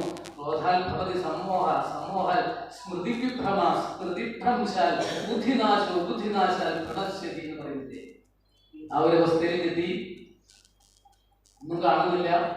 അപ്പോഴാണ് കണ്ടത് ഒരു ചത്ത പാമ്പുണ്ടായിരുന്നു. ഉടുമ്പിരിക്കുന്ന ഒരു പാമ്പ്. അതിന് വീട്ടിൻ്റെ തടുപ്പ് കൊണ്ട് കോരിയെടുത്ത് കഴുത്തിൽ എണീച്ചു. അപ്പൊ നമുക്ക് മാലയെ പാമ്പ് മഹാദേവൊക്കെ ഉണ്ടല്ലോ ഇതായിട്ടില്ലേ, അതുപോലെ സന്യാസിമാർക്കിരിക്കട്ടെ എന്ന് പറഞ്ഞിട്ട് മാലയിട്ടു. അത് കഴിഞ്ഞാൽ എപ്പോഴും എങ്ങനെയാണ് ഈ ക്രോധം എന്തെങ്കിലും ഒന്നിന് കലാശിച്ചു കഴിഞ്ഞാൽ അത് ശമിക്കും. പശ്ചാത്താപ വിവശനായി തിരിഞ്ഞു നടക്കുന്ന സമയത്താണ് ഈ ശമീക മഹർഷിയുടെ പുത്രൻ ശൃംഗി ശോഭിച്ചത്. കഥകൾക്കറിയാം. പിന്നെ ഓർമ്മപ്പെടുത്തലാണ് ഭാഗവത സത്യം. 20ാമത്തെ തവണ ഓർമ്മപ്പെടുത്തേണ്ടത് വളരെ അത്യാവശ്യമാണ്. നമുക്ക് ഇടയ്ക്കിടയ്ക്ക് ഓർമ്മ വരണം ഓരോ കാര്യങ്ങൾ. അതാണ് നമ്മുടെ ജീവിതത്തിൽ വഴിത്തിരിവ്, ഈ ഓർമ്മകൾ. അല്ലേ? വേണ്ടാത്ത കാര്യങ്ങൾ ഓർമ്മപ്പെടുന്നല്ല പറഞ്ഞത്, വേണ്ടുന്ന കാര്യങ്ങൾ നമ്മളത് ഓർമ്മപ്പെടുത്തൽ നന്മയിലേക്ക് എത്തുന്നതാണ് ഓർമ്മപ്പെടുത്തണം. നമ്മൾ പണ്ട് ഒരാളെ കുറച്ച് സഹായിച്ചു, അല്ലേ? അതിങ്ങനെ നമ്മൾ എപ്പോഴും ഓർമ്മിച്ചുകൊണ്ടിരിക്കുക, നിന്നെ ഞാൻ പണ്ട് സഹായിച്ചിട്ടുണ്ടല്ലോ, നീ ചൂടുന്ന വസ്ത്രം ഏതാണ്, നീ അന്ന് ലോൺ എടുക്കുമ്പോൾ ഞാൻ ഇങ്ങനെ അത് ഓർമ്മിക്കണം എന്നല്ല പറഞ്ഞത്. ആർക്കെങ്കിലും ചെയ്ത സഹായങ്ങളൊക്കെ മറക്കണം എന്നാണ് പറഞ്ഞത്, അല്ലേ? നമുക്ക് ആരെങ്കിലും സഹായം ചെയ്തിട്ടുണ്ടെങ്കിൽ അത് ഓർമ്മിക്കണം എന്നാണ് പറഞ്ഞത്. അതുപോലെ നമ്മൾ ഓർമ്മിക്കേണ്ടുന്ന കുറെ കാര്യങ്ങളുണ്ട്. ഇവിടെയും അതാണ് ഉണ്ടായത്. തിരിച്ചു വരുമ്പോൾ ശപിച്ചു. 7ാം ദിവസം തക്ഷകൻ കഴിച്ചു വെക്കാൻ ശാപം കിട്ടിയില്ലേ? ശാപം കിട്ടിയ പരീക്ഷത്ത് എന്തായി? കൊട്ടാരത്തിൽ നടന്നു. പശ്ചാത്താപ വിവശനായിട്ട് അദ്ദേഹം പ്രാർത്ഥിച്ചത്, എനിക്ക് ഞാൻ ചെയ്ത തെറ്റിന് തക്കതായ ശിക്ഷ കിട്ടണമെന്ന് പ്രാർത്ഥിച്ചു. കാരണം അത് ഇവിടെ തന്നെ കിട്ടണം. നമ്മൾ തെറ്റ് ചെയ്തിട്ടുണ്ടെങ്കിൽ ഇവിടെ തന്നെ ശിക്ഷ കിട്ടിക്കഴിഞ്ഞാൽ മറ്റിടത്തുകൾ ഉണ്ടാവുക, ശിക്ഷ ഉണ്ടാവില്ല. അത് കഴിഞ്ഞു എന്ന് പറഞ്ഞിട്ട് ചിത്രഗുപ്തൻ എഴുതി ചെയ്തു നോക്കും. അദ്ദേഹമാണല്ലോ ഓൺലൈനായിട്ടുള്ള ചിത്രഗുപ്തനാണല്ലോ അദ്ദേഹം. ഇവിടെ തന്നെ കിട്ടിയില്ലെങ്കിലും അതവിടെ ബാക്കിയാണ്. ചില ആളുകൾ കുറേ ചീത്ത പറഞ്ഞാൽ തിരിച്ചൊന്നും പറയാതിരുന്നു കഴിഞ്ഞാൽ നല്ലതോ ചീത്തയോ ഇങ്ങനെ അഭിപ്രായം എന്നാൽ ചീത്ത പറഞ്ഞാൽ നമ്മൾ രക്ഷപ്പെട്ടു എന്നാണ് കേട്ടോ. തിരിച്ചു പറഞ്ഞാൽ അത് അവിടെ തീർന്നു എന്നാണ്. അത് മനസ്സിലായി. തീർന്നില്ലെങ്കിൽ അതെന്തായി? ഒന്നും ഉണ്ടാവില്ല. പക്ഷെ അത് ഉള്ളിൽ എങ്ങനെ വെച്ച് നിൽക്കുന്ന സമയത്ത് അത് നമുക്ക് പിന്നീട് തിരിച്ചടിയായിട്ട് ഓപ്പോസിറ്റ് റിയാക്ഷൻ. അപ്പൊ ചിലതൊക്കെ നമുക്ക് അവിടെ നമ്മൾ പറയാറില്ല, സാർ അതൊക്കെ പറഞ്ഞു വെച്ചത് വേറെ ഒന്നുമില്ല, എനിക്ക് പറഞ്ഞു തീർന്നു, കുറച്ചെന്തൊക്കെ പറഞ്ഞു എനിക്ക് തീർന്നു, സമാധാനമായിട്ട് നമ്മുടെ കയ്യിൽ പിടിച്ചു പോകുന്നുണ്ട്. ഇത് തന്നെയാണ് അവസ്ഥ. പരീക്ഷത്തിന് തക്കതായ ശിക്ഷ കിട്ടണമെന്ന് ആഗ്രഹിച്ചു അദ്ദേഹം. ആഗ്രഹം നടന്നു. ഇങ്ങനെ ഗുരുകുമാരൻ ഒന്ന് പറഞ്ഞു, അങ്ങേക്ക് ശാപം കിട്ടിയിട്ടുണ്ട്, പറയൂ. അതെങ്ങനെ മുഖത്ത് നോക്കി പറയാം? ചില കാര്യങ്ങൾ മുഖത്ത് നോക്കി പറയാൻ പറ്റില്ലേ? പറയാൻ പറ്റുമോ? ഇല്ല. എത്ര മാസവും ഇത്ര ദിവസവും നിങ്ങൾക്ക് ആയുസ് ഒരാളുടെ മുഖത്ത് നോക്കി പ്രശ്നമൊക്കെ വെച്ച് പറഞ്ഞാൽ അല്ലേ? അങ്ങനെ പറയാൻ പറ്റില്ല. അത് ഒഴിച്ച് ബാക്കിയൊക്കെ പറയും. ബാക്കിയുള്ള കാര്യങ്ങളൊക്കെ പറയാൻ ശ്രദ്ധിക്കാനുണ്ട്. ദശയിൽ എന്നൊരു പ്രശ്നമുണ്ട്, അല്ലേ? രാഹുവിന്റെ ദൃഷ്ടി ഇതൊക്കെ പറഞ്ഞാൽ അങ്ങനെ തന്നെ കുറച്ചൊക്കെ ഉരുണ്ട് കളിക്കാന്നല്ല. ഇത് ഞാൻ നേരിട്ട് നോക്കിയിട്ട് പരമാവധി പോലെ 3 മാസമോ പറഞ്ഞാൽ ചില്ലറ കിട്ടില്ല എന്നല്ല, അത് വേറെ അത് വാങ്ങിച്ചു പോവാം. പക്ഷെ ഇതിനൊന്നും പറയാൻ പാടില്ല. അപ്രിയമായ സത്യങ്ങൾ പറയാൻ പാടില്ല. പക്ഷെ ഇദ്ദേഹം പറഞ്ഞെന്നറിയോ? പരമാവധി പറഞ്ഞോളൂ. മരണമല്ലേ പരമാവധി ഒരാൾക്ക് ഉണ്ടാവുള്ളൂ. അതുപോലും സ്വീകരിക്കാൻ ഞാൻ തയ്യാറാണെന്ന് പറഞ്ഞു. അതാണ് പരീക്ഷത്തിന്റെ യോഗ്യത. ആ പരീക്ഷത്ത് ഇത്രയും പറഞ്ഞപ്പോഴും പറഞ്ഞ് അങ്ങ് 7ാം ദിവസം തക്ഷകൻ കഴിച്ചു മരിക്കുമെന്നുള്ള ശാപമാണ് എനിക്ക് കിട്ടിയിട്ടുള്ളത് എന്ന് പറഞ്ഞു. മുനിശാപം ഭരിക്കും. ഇനി ഇവിടെ പരീക്ഷത്തിന്റെ മറ്റൊരു രൂപം, യഥാർത്ഥ രൂപം. പരീക്ഷത്ത് ആരാണെന്ന് നാളെ പറയുള്ളൂ. ഈ പരീക്ഷത്തിന് തോന്നി, എന്താണ് തോന്നിയത്? നമ്മൾ സാധാരണ ഈ പല പല പുസ്തകങ്ങളുണ്ട്, ഭാഗവതത്തിന്റെ വ്യാഖ്യാനങ്ങളുണ്ട്, പലതുണ്ട്. കിളിപ്പാട്ടൊക്കെ കേട്ടിട്ടുണ്ടാവുന്നത് ഇല്ലേ? ഞാൻ പണ്ടൊരു പുസ്തകം കണ്ടു, അതിൽ കണ്ടത് പരീക്ഷത്ത് ഒരു ഒറ്റ തൂണ് ഉള്ള ഒരു സംവിധാനം. നമ്മുടെ മെട്രോക്ക് ഒരു തൂണിൽ കാണുന്നില്ല, ചെറിയൊരു സംവിധാനം. അതേപോലെയാണ് ഫോട്ടോ കണ്ടപ്പോൾ എനിക്ക് തോന്നുന്നു. ഇപ്പോഴാണ് മെട്രോ ഒക്കെ ഞാൻ കണ്ടത് കേട്ടോ. ഒരു തൂണ് അതിൽ 2 ഭാഗത്തേക്കായിട്ട് ശരി, അതൊരു മുറി പോലെയാണ്. അതിനുള്ളിൽ പരീക്ഷിച്ചിരിക്കുകയാണ്. കേട്ടോ, ഇതാ തക്ഷകനെ പേടിച്ചിട്ട് അതിനുള്ളിലേക്ക് വരില്ല. എല്ലാം സെക്യൂരിറ്റി ഒക്കെ ഉണ്ട്, എല്ലാവരും പരിശോധിച്ചിട്ടേ വിട്ടുള്ളൂ. മറ്റേ പോലുള്ള സംവിധാനങ്ങളൊക്കെ ഉണ്ട്. ഇങ്ങനെയുള്ളത് ഒരു പരീക്ഷത്തിലെയും അങ്ങനെ ഒരു കഥ ഞാൻ കണ്ടു, അല്ല കേട്ടു, അതിന്റെ ചിത്രീകരണം കണ്ടു. അപ്പോഴാണ് എനിക്ക് മനസ്സിലായത്, ഇങ്ങനെയാണെന്ന് ഞാൻ മനസ്സിലാക്കി. പക്ഷെ തിരിച്ചറിവ് വന്നപ്പോഴാണ് മനസ്സിലായത്, ഭാഗവതത്തിലേക്ക് എത്തി. അതുകൊണ്ടാണ് ഞാൻ പറഞ്ഞത്, ഇതിലെത്തിയപ്പോഴാണ് മനസ്സിലായത്. അതിനുശേഷം ഇതിയല്ല ഇത്. ഇതിൽ വളരെ കൃത്യമായിട്ടും പറഞ്ഞു, എന്താണ് ഭയം എന്നുള്ളത് പരീക്ഷത്തിലുണ്ടായില്ല.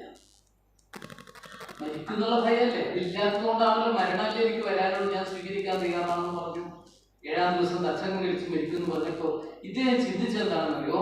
ഈ മരണത്തിനും ഈ ശാപത്തിനും കാരണമായത് എന്താണെന്ന് ചിന്തിച്ചു. ഏറ്റവും പ്രധാനമാണ് നമ്മുടെ ജീവിതത്തിൽ. അതിനാണ് ഭാഗവതം കേൾക്കുന്നത്, അതിനാണ് ഭാഗവതം നമ്മൾ മനസ്സിലാക്കുന്നത്. നമുക്കൊരു പ്രതിസന്ധി ഉണ്ടായിക്കഴിഞ്ഞാൽ ആ പ്രതിസന്ധിക്കുള്ള കാരണത്തെ നമ്മൾ അന്വേഷിച്ച് ഇനി ഒരു തവണ വരാതിരിക്കണം, വേണ്ടേ? 3 മാസത്തേക്ക് ജയിലിലേക്ക് താൽക്കാലികമായിട്ട് ചെറിയൊരു ശിക്ഷ കിട്ടിക്കഴിഞ്ഞാൽ ഇതെന്തുകൊണ്ടാണ് കിട്ടിയത്, ഇനി ഇത് കിട്ടാതിരിക്കാൻ ഞാൻ എന്തൊക്കെ ചെയ്യണം ചിന്തിക്കണ്ടേ? പരീക്ഷിച്ച് ചിന്തിച്ചെന്താ? എനിക്ക് ശാപം കിട്ടാൻ കാരണം ചട്ടപാമ്പനെ കെടുത്തിട്ട്, അതിന് കാരണം ക്രോധം വന്നതുകൊണ്ട്. ക്രോധം വന്നിട്ട് ഞാൻ ഇതാ സ്വയം 7-ാം ദിവസം രക്ഷിക്കാൻ പോകുക. ഈ ക്രോധം വരാൻ കാരണം എന്താണ്? അതിനും കാരണം ഉണ്ടാവും. എന്താ കാരണം? കാരണം കൃത്യമായിട്ട് മനസ്സിലായിട്ടുണ്ട്. അദ്ദേഹം അത് അനലൈസ് ചെയ്തു. എന്താണെന്നറിയോ? എൻ്റെ അധികാരം, ഞാൻ രാജാവാണെന്ന് തോന്നിയില്ല അദ്ദേഹത്തിന്. രാജാവ്, കിരീടം, സിംഹാസനം, മന്ത്രി, മന്ത്രിമാര്, ഖജനാവ്, ഖജനാവിലുള്ള സ്വർണം, സമ്പത്ത്, സൈന്യങ്ങള്, ഈ ചക്രവർത്തി സ്ഥാനം, ഇതൊക്കെയാണ് എന്നെ എന്തിലേക്ക് എത്തിച്ചത്? അഹം എന്നുള്ള ഭാവത്തിലേക്ക് എത്തിച്ചത്. ഇപ്പൊ ഞാൻ ഈ അഹം കൊണ്ട് ഒരു പ്രതിസന്ധിയിൽ പെട്ടിട്ടുണ്ടെങ്കിൽ ഞാൻ ആദ്യം ഉപേക്ഷിക്കേണ്ടത് ഈ അഹത്തിന് കാരണമായിട്ട് എന്തൊക്കെയാണെന്ന് ഉപേക്ഷിക്കണം. ഒരാൾക്ക് ഇന്നത് കൊണ്ടാണ് അസുഖം വന്നതെന്ന് കണ്ടെത്തി കഴിഞ്ഞാൽ എന്ത് വേണം?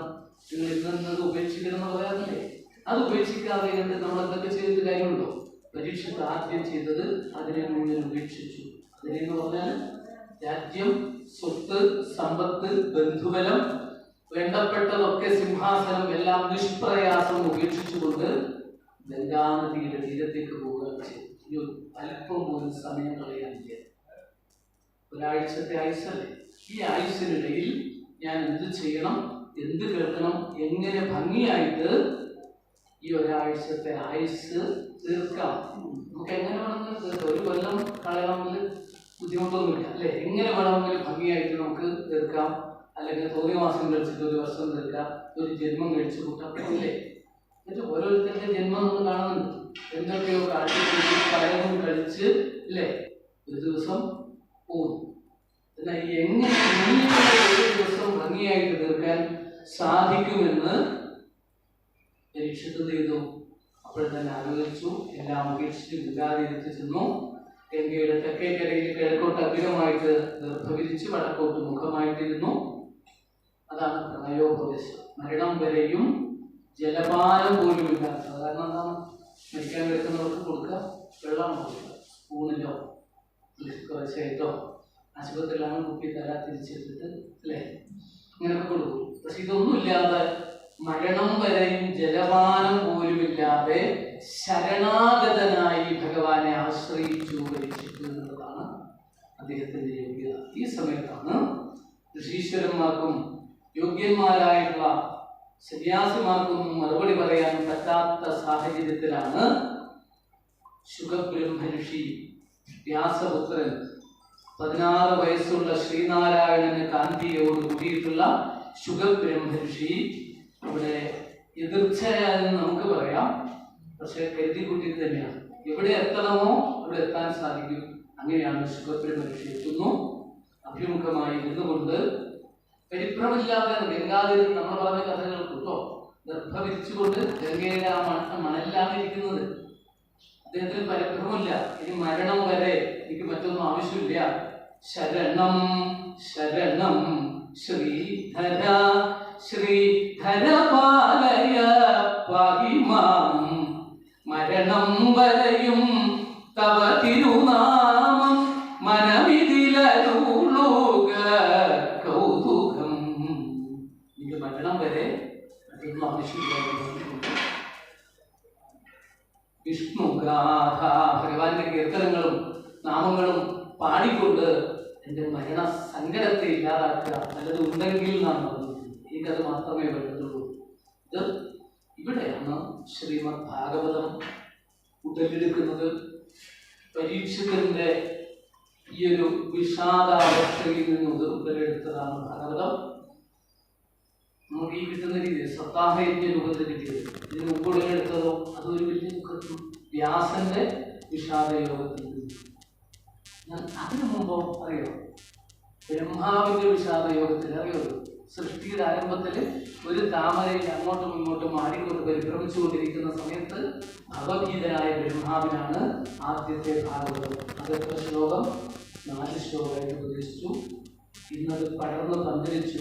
സംസാര ദുഃഖം, സംസാര ഭയം, സംസാര സർപ്പദഷ്ട്രം യോ വിഷ്ണുരാതമൂജൽ. സംസാരമാകുന്ന വിഷബാധ ഏറ്റ് അതില് ജ്വലിച്ചുകൊണ്ടിരിക്കുന്നവർക്ക് ആശ്രയമാകുന്നതാണ് ശ്രീമദ് ഭാഗവതം. ഭക്തിയിൽ അധിഷ്ഠിതമായിട്ടുള്ള കാവ്യമാണ്. മനസ്സിനെ മാംസത്തിൽ നിന്ന് ഉയർത്തുന്നതാണ്. ഈശ്വര ചിന്തയിലേക്ക് നമ്മൾ ഉയർത്തിയിട്ട് ഇച്ഛാശക്തിയും ജ്ഞാനശക്തിയും ക്രിയാശക്തിയും നൽകിക്കൊണ്ട് നമ്മുടെ ജീവിതത്തിന് കൃത്യമായിട്ടുള്ള മാർഗം കാണിച്ചു തരുന്നതാണ് ശ്രീമദ് ഭാഗവതം. ഇതിന്റെ ചുരുക്കം പറയാം. ഇത്രയും മനസ്സിലായില്ലേ? അത്രയും ശ്രേഷ്ഠമായിട്ടുള്ള ഭാഗവതം പരീക്ഷിച്ച് സുഖസംവാദ രൂപത്തില് ഇവിടെ ആരംഭിക്കുകയാണ്. സുഖസാരസ്വതം എന്ന മന്ത്രത്തെ ഉപദേശിച്ചുകൊണ്ട് ഇവിടെ ഏറ്റവും പ്രധാനപ്പെട്ട ഒരു ചിന്ത, ആ ചിന്തയാണ് ഏതാണ്? മനുഷ്യന്റെ ആത്യന്തികമായ മനസ്സിന്റെ അവസ്ഥ ചിന്തിക്കണം നമ്മൾ ഓരോരുത്തരും. എന്തുകൊണ്ടാണ് ഏത് സമയത്തും ഇത്തരത്തിലുള്ള പ്രതിസന്ധികളിൽ പെട്ടിട്ട് പരീക്ഷത്തിൽ ആയുസിന് 7 ദിവസം മാത്രമേ ഉള്ളൂ. ഈ ലോകത്തിലുള്ളവർക്ക് എത്രയാണ് കൃത്യമായിട്ട് പറയാൻ പറ്റുമോ? പറ്റില്ലല്ലോ. ഇല്ല. ഇന്നലെ ഒരാള് എനിക്കൊരു ഫോട്ടോ ഒക്കെ അയച്ചു തന്നിട്ട് പറഞ്ഞു, തിരുമേനി ഇദ്ദേഹത്തെ പരിചയമുണ്ടോ എന്ന് ചോദിച്ചു. ഇവിടെ എന്തൊന്നും പറഞ്ഞില്ല, നമുക്ക് അതൊന്നും പ്രസക്തമല്ല. ചോദിച്ചപ്പോഴും ഞാൻ ആളെ നോക്കിയപ്പോൾ നമ്മുടെ പോലീസുകാരനാണെന്ന് പറഞ്ഞു. പെട്ടെന്ന് പറഞ്ഞു. നോക്കുമ്പോഴേ 2:15 വരെ അദ്ദേഹം ഒരു അമ്പലത്തിൽ ഭക്ഷണം വിളമ്പി കൊടുക്കുക, അവസാനം പ്ലേറ്റിലെടുത്ത് കഴിക്കുക, വർത്തമാനങ്ങളൊക്കെ പറഞ്ഞ് ഫോണൊക്കെ വിളിച്ചിട്ട് അവിടെ നിന്ന് ഇറങ്ങി പോവുക. എന്നിട്ട് പിന്നെ ഒരു 1.5 മണിക്കൂർ ഏതാണ്ട് കഴിഞ്ഞിട്ടുണ്ടാവും തോന്നും, അറിയില്ല. 4:30 ആകുമ്പോഴും കാഞ്ഞങ്ങാട് ട്രെയിനിൻ്റെ അടിയിൽ പോയിട്ട് അപകടത്തിൽ തട്ടിപ്പോയതല്ല കേട്ടോ. ട്രെയിനിൻ്റെ അടിയിൽ പോയിട്ട് ട്രെയിനിൻ്റെ നിലനിൽക്കാൻ പറ്റില്ല, കഴിയില്ല. ഈ ഭക്ഷണം കൊടുത്തതും ഈ വിളമ്പിയതും അവസാനത്തെ വിളമ്പലൊക്കെ എന്തിനു വേണ്ടിയിട്ടായിരുന്നു അറിയില്ല. ആ സമയത്ത് അദ്ദേഹത്തിന് ഈ ഒരു പ്രതിസന്ധി ഉണ്ടായിരുന്നു. നമുക്ക് പറയാൻ പറ്റുമോ? ഒരു തോന്നൽ മാത്രം അല്ലേ? അതിലെല്ലാം അവസാനിച്ചു. ഇതിന് നമുക്ക് ന്യായീകരണങ്ങൾ പലതും പറഞ്ഞു കഴിഞ്ഞാൽ എന്തൊക്കെ പറഞ്ഞു കഴിഞ്ഞാലും വിഷ്ണു ഭഗവാന്റെ ചരിതാമൃതം നാരായണ ഹരി നാരായണ നാമം പരബ്രഹ്മ സങ്കീർത്തനം ഭാഗവതാമൃതം ജീവാമൃതം. ജീവന്റെ അമര സംഗീതമാണ് ഇത് ശ്രീമദ് ഭാഗവതം. ഓരോ ജീവനെയും ഉദ്ധരിക്കാൻ വേണ്ടി. കാരണം നമ്മൾ പറയുന്നത് ഈ ഭാഗവതം കേൾക്കുകയാണെങ്കിൽ എന്തൊക്കെ പ്രതിസന്ധികളുണ്ടോ അതിനൊക്കെ തരണം ചെയ്യാൻ സാധിക്കും നമുക്ക്. എന്ത് തരത്തിലാണ്? ഒന്ന് മാനസികമായിട്ടുള്ള ധൈര്യം കൊണ്ട്, മനോധൈര്യം കൊണ്ട്. മറ്റൊന്ന് ഭഗവാന്റെ ചൈതന്യത്തിന്റെ പ്രഭാവം കൊണ്ട്. അത് മനസ്സിലായോ? വിശേഷപ്പെട്ട മന്ത്രങ്ങൾക്ക് ഉച്ചരിച്ചു കഴിഞ്ഞാൽ നാരായണ കവച മന്ത്രം സ്ഥിരമായിട്ട് ജപിക്കുന്ന ഒരു യോഗീശ്വരൻ ദദീജി മഹർഷിയുടെ അസ്ഥികൾ വർഷങ്ങൾ എത്രയോ കഴിഞ്ഞിട്ടും കടലിലിട്ടിട്ടും ഇന്നും അതിന് മുങ്ങി കപ്പലുകൾ നന്നായിട്ട് മുങ്ങുന്നു, അല്ലാത്ത കപ്പലുകളും മുങ്ങുന്നു. കേട്ടിട്ടുണ്ടാവുമല്ലോ. അപ്പൊ ഈ മന്ത്രത്തിന് അത്രയും ശക്തിയുണ്ട്. മജ്ജയിലും മാംസത്തിലും അസ്ഥിയിലും അതിന്റെ ശക്തി ഉണ്ടാവും. മനനേന ത്രായതീതി മന്ത്രാന്ന് പറഞ്ഞില്ലേ? അത്രമാത്രം പ്രഭാവം ഉണ്ടെങ്കിൽ അത് നമ്മൾ ഏറ്റെടുക്കുമ്പോഴാണ് നമുക്കതിന്റെ അനുകൂല ഭാവം ഉണ്ടാവുക അല്ലേ? അതിനു വേണ്ടിയിട്ട്. അപ്പൊ 2 തരത്തിലാണ്. ഒന്ന് നമ്മുടെ മനസ്സുകൊണ്ട് ഭേദിച്ചു കഴിഞ്ഞാൽ ബാക്കി എന്തൊക്കെ ഉണ്ടായിട്ട് കാര്യമില്ല. ഉണ്ടോ? 1000 കോടിയുടെ ബിൽഡിംഗ് ഉണ്ടായിട്ട് കാര്യമില്ല. അവിടെ കിടന്നുറങ്ങാൻ പറ്റുന്നില്ലെങ്കിൽ കാര്യമില്ല. ഇല്ല. അതുകൊണ്ട് പറയുന്നു, നമുക്ക് പറഞ്ഞു തരുന്നു, ഈ മനസ്സിനെ എന്ത് ചെയ്യണം? ഉയർത്തിക്കൊണ്ടുവരണം. അപ്പൊ എന്ത് വേണം? നമ്മുടെ മനസ്സിനുള്ളിൽ നമുക്ക് ധൈര്യം വേണം, മനോധൈര്യം. മനോധൈര്യം വേണമെങ്കിൽ നമ്മുടെ ഉള്ളിൽ ആരുണ്ടാവണം? ഭഗവാൻ നമ്മുടെ ഉള്ളിലുണ്ട് എന്നുള്ള തോന്നൽ വേണം. സുഹൃത്ത് എന്ന് പറഞ്ഞാൽ അതാണ്, അല്ലാതെ ഫ്രണ്ട് ഒന്നുമില്ല. സുഹൃത്ത് എന്ന് പറഞ്ഞ സുന്ദരമായ ഹൃത്താണ്. അതെങ്ങനെയാണ് ഉണ്ടാവുന്നത്? മനസ്സിനുള്ളിൽ ദൈവമിരുന്നാൽ മനുഷ്യനും ദൈവവും ഒന്ന്. മനസ്സിനുള്ളിൽ മഹിമകൾ വന്നാൽ മഹേശ്വരൻ വരുമെന്ന്, മണികണ്ഠൻ വരുമെന്ന്. ബാക്കി പറയുന്നില്ല. ETC ഒരു കുത്ത് ബാക്കി പിന്നെ എല്ലാവരും പിന്നാലെ വരുന്ന മനസ്സിന്റെ ഉള്ളിലേക്ക് എങ്ങും നിറയും വെളിച്ചമേ എൻ മനസ്സിൽ കുടിയിരിക്കണമേ. എന്റെ പാദം ഇടറാതിരിക്കുവാൻ എന്നും എന്നിൽ കൃപ ചൊരിയണമേ എന്ന് നമുക്ക് ഭഗവാനോട് പ്രാർത്ഥിക്കാറാകുന്ന സമയത്ത് അതാണ് ഭാഗവതത്തിന്റെ പ്രാർത്ഥന. അങ്ങനെയുള്ള ഒരു അവസ്ഥയിലേക്ക് എത്തുന്ന സമയത്ത് ഹൃദയത്തിന് അലിവുണ്ടാകും. ഹൃദയത്തെ അലിയിപ്പിക്കും. എലിഞ്ഞതോട് ദോഷമില്ല, നല്ലതാണ്. ബാഡ് കൊളസ്ട്രോൾ ഒക്കെ പോകും. മനസ്സിലായോ? ഈ ബാഡ് കൊളസ്ട്രോൾ കൊണ്ടാണെന്നാണ് പറയുന്നത്. ഇവിടെ പരിചയമുള്ളവർക്ക് ഇഷ്ടം പോലെ ഉണ്ട്, ഞാൻ പറയാൻ ആവശ്യമില്ല. ഞാനിപ്പോൾ ഭാഗവതം നോക്കി പഠിച്ചതാണ്. എന്താണ് ബാഡ് കൊളസ്ട്രോൾ കൊണ്ടാണ് ഈ ബ്ലോക്കും ഇതൊക്കെ വരുന്നത്, അല്ലേ? ബ്ലോക്ക് എന്നൊക്കെ പറയുന്നതൊക്കെ വരുന്നത് അതിനെ കൊണ്ടാണ്. ട്രീറ്റ്മെന്റ് എന്താണ്? ആ മാലിന്യത്തെ ഇല്ലാതാക്കിയിട്ട്, അല്ലേ, ആ ഡ്രൈനേജ് ഇത് ചെയ്യല്ലേ. ഭാഗവതത്തിൽ ഇത് നൂറ്റാണ്ടുകൾക്ക് മുമ്പ് പറഞ്ഞു. ഹൃദ്രോഗമാശു അപഹിനോതി അചിരേണ ധീര. സത്യസ്വരൂപനാം ഈശ്വരനിലെത്താൻ നന്മകളെ എന്നും പിന്തുടരാൻ ഭക്തിയും നാമവും ശ്രേഷ്ഠമെന്നോതുന്ന ഭാഗവതത്തെ നമിക്കുന്നു ഞാൻ. ശ്രീമദ് ഭാഗവതത്തെ നമിക്കുന്നു ഞാൻ. നാരായണ ഹരേ നാരായണ ഹരേ നാരായണ ഹരേ നാരായണ നാരായണ ഹരേ നാരായണ ഹരേ നാരായണ ഹരേ നാരായണ. ആദ്യത്തെ എന്താ പറയാ പാരഗ്രാഫ്, ആദ്യത്തെ ഖണ്ഡികയായിരുന്നു ഇതിന്റെ മഹാത്മ്യത്തിന്റെ. ഇത്രയും നമ്മൾ പറഞ്ഞു. നമ്മള് അത്രയും വിശേഷപ്പെട്ടതാണ് ശ്രീമദ് ഭാഗവതം. ഇങ്ങനെയുള്ള ഭാഗവതം അന്ത്യനിമിഷത്തില് പരീക്ഷിത്ത് മഹാരാജാവിന് ഉപദേശിക്കാൻ തയ്യാറായ സമയത്താണ് ഈ ഭാഗവതത്തിന്റെ ഇന്നത്തെ പ്രസക്തി പറയുന്നത്. പഴയകാലത്തെ കഥയാണ്. എന്താണെന്നറിയോ? ദേവന്മാരൊക്കെ കൂടിയിട്ട് അമൃതകുംഭമൊക്കെ ആയിട്ട് ഭൂമിയിലേക്ക് വരിക. കഥ കേട്ടതല്ലേ? കേട്ടിട്ടുണ്ടാവും അല്ലേ? അമൃതകുംഭമായിട്ട് വന്നു. ഒരു ദേവന്റെ കയ്യിൽ അമൃതം ഉണ്ടായിരുന്നു. വലിയ ശുഭബ്രഹ്മർഷിയെ നോക്കി ദേവന്മാര് നിങ്ങളൊക്കെ കൂടിയിട്ട് നിങ്ങളെ പരീക്ഷത്തിനെ നിങ്ങൾ മരണത്തിൽ നിന്ന് രക്ഷിക്കാൻ വേണ്ടിയിട്ടല്ലേ ഇപ്പോൾ പരിശ്രമിക്കുന്നത്. 7 ദിവസം കഷ്ടപ്പെടേണ്ട അങ്ങനെ മണലിരുന്നിട്ട് ഒന്നും വേണ്ട, എളുപ്പം മാർഗമുണ്ട്. ഞങ്ങൾ കൊണ്ടുവരുന്നത് ഇത് ഇതുണ്ടാവും. അമൃതകുംഭാണ്. ഞങ്ങളിങ്ങനെ മൃഗന്മാരായിട്ട് നടക്കുന്നത് ഇത് കഴിച്ചിട്ടാണ്. ഇതിനൊരു സ്പൂൺ കൊടുത്താൽ മതി. സ്പൂൺ എന്ന് പറയുന്നത് എനിക്കറിയില്ല കേട്ടോ. ഇന്നൊരു സ്പൂൺ കൊടുത്താൽ പിന്നെ ഇദ്ദേഹത്തിന് മരണം ഉണ്ടാവില്ല. ഇദ്ദേഹം അമരനാവും, നിങ്ങളെ പോലെയോ. നല്ല സൂത്രല്ലേ? 7 ദിവസം മെനക്കെടണ്ട, കഷ്ടപ്പെടണ്ട, നല്ലതാണ്. പക്ഷെ പകരം വേണം. വിശേഷപ്പെട്ടൊരു സാധനം നമുക്ക് തരുമ്പോൾ അങ്ങനെ പകരം വാങ്ങിക്കുന്ന സമ്പ്രദായമാണ് ഉള്ളത്. അത് കാശ് കൊടുത്തിട്ടല്ല ഇടപാട്. ഇടപാടൊക്കെ 1 കിലോ അരി വേണമെങ്കിൽ ഒരു 3 നാളികേരം കൊടുത്തിട്ട് പറയും ഇത് നമുക്കായിട്ട് അരിക്കുന്നത്, അല്ലേ? വാട്ടർ സിസ്റ്റം എന്ന് പറയുന്നത്, അല്ലെ? അങ്ങനെ അതാണ്. അപ്പൊ പറഞ്ഞു ഈ ഒരു സ്പൂൺ അമൃതം വിശേഷപ്പെട്ടതാണ്. നിങ്ങളൊന്നും കാര്യമായിട്ടും ചെയ്യേണ്ടതില്ല. ഈ ഭാഗവതം നിങ്ങൾക്ക് തന്നാൽ മതി. ഭാഗവതം ഞങ്ങൾക്ക് തന്നു. അപ്പോഴാണ് ശുഭബ്രഹ്മർഷി പറഞ്ഞു, ക്വസുധ ക്വകഥാ ലോകേ ക്വകാജക്വമണിർമഹൻ. സുധയെവിടെ? അമൃതം എവിടെ? ഭാഗവതാമൃതം ഇവിടെ. ഇതിന്റെ പകുതി മാർക്ക് കിട്ടുമായിരിക്കും, അല്ലെ? അമൃതം, ഭാഗവതാമൃതം. ഭാഗവതാമൃതത്തിന്റെ പകുതി മാർക്ക് കിട്ടുമോ? എന്തെങ്കിലും ബന്ധമുണ്ടോ? കടലും കടലാടിയും പോലെ കേട്ടോ. പറഞ്ഞാൽ തമ്മിലൊരു ബന്ധമില്ല. കടലാടി നമ്മുടെ നാട്ടിലുള്ള കൊച്ചു ചെടിയാണെങ്കിൽ കടൽ കയറിയ ഇതുപോലെ മാത്രമേ ഉള്ളൂ. അമൃതവും ഏതുപോലെ പൊന്നും കാക്കപ്പൊന്നും പോലെ അവിടെ പറഞ്ഞിരിക്കുന്നത്. കാജമണി എന്നൊക്കെ പറഞ്ഞില്ലേ, എന്താ പൊന്ന് എന്ന് പറയുന്നത് തനി തങ്കവും അതുപോലെ തിളക്കമുള്ള 2 മുക്കാലിന് കിട്ടുന്ന മുക്ക് സാധനം എന്നാ പറയുന്നത്. നിങ്ങളുടെ നാട്ടിലൊക്കെ എങ്ങനെ പറയുന്നത്? എന്താ പറയുന്നത്? മുക്ക് പണ്ടൊക്കെ കിട്ടുന്നത് ബാങ്കുമായിട്ടൊന്നും.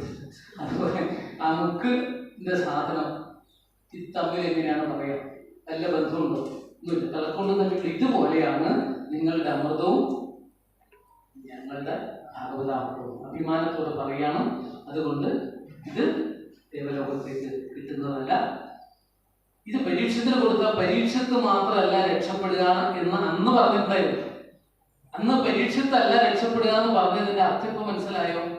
2025 ഓഗസ്റ്റ് 24 നമ്മൾ അതേ വിശേഷപ്പെട്ട ദിവ്യ ഔഷധമായിട്ടാണ് പ്രയോഗം നടത്തുന്നതെങ്കിൽ ഇത് അമൃതത്താൽ ഒരാൾ മാത്രം അജരാമരനാവുകിൽ ശ്രീമദ് ഭാഗവതം ചേർക്കും അമർത്യത്വം കുലത്തിലും.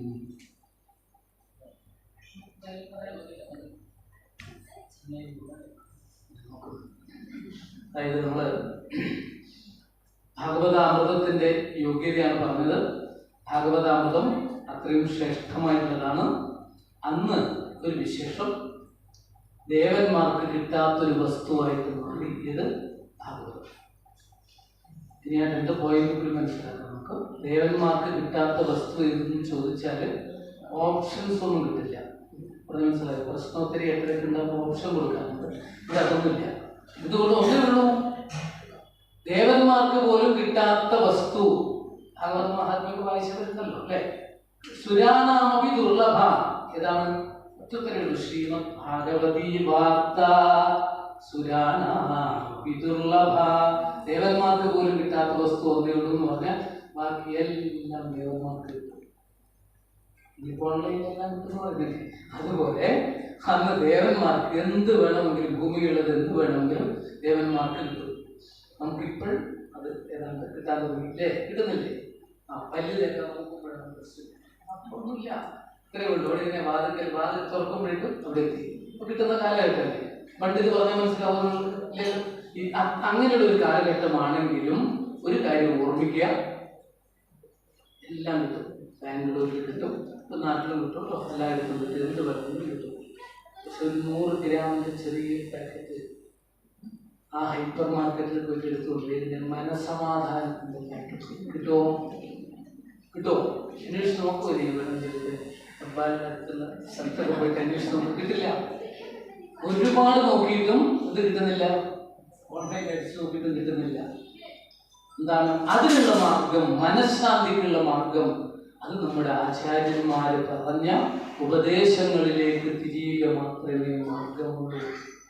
ഇതാണ് ഓരോരുത്തരുടെയും അവസ്ഥ. ഇത് നമ്മൾ ചിന്തിക്കുമ്പോൾ നമ്മൾ എന്തിനാ അടിപിടി കൂടുന്നുള്ള ചിന്തയിലേക്ക് നമ്മൾ എത്തും. ചിന്തിക്കുന്നവർക്കാണ് കേട്ടോ, അല്ലാത്തവർക്ക് അടിപിടി കൂടിക്കൊണ്ടിരിക്കണം വേണ്ടേ?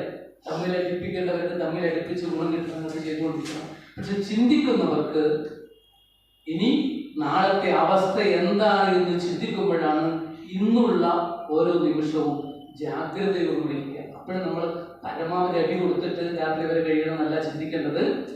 മണ്ണാവുന്ന ശരീരം അല്ലെ? നളിനീതളഗത ജലമതി തരളം ജീവിതം അതിശയ ചപലം വിധി വ്യാധ്യഭിമാനഗ്രസ്തം ലോകം ശോകഗതം സമസ്തം ഭജ ഗോവിന്ദം ഭജ ഗോവിന്ദം ഗോവിന്ദം ഭജ മൂഢമതേ.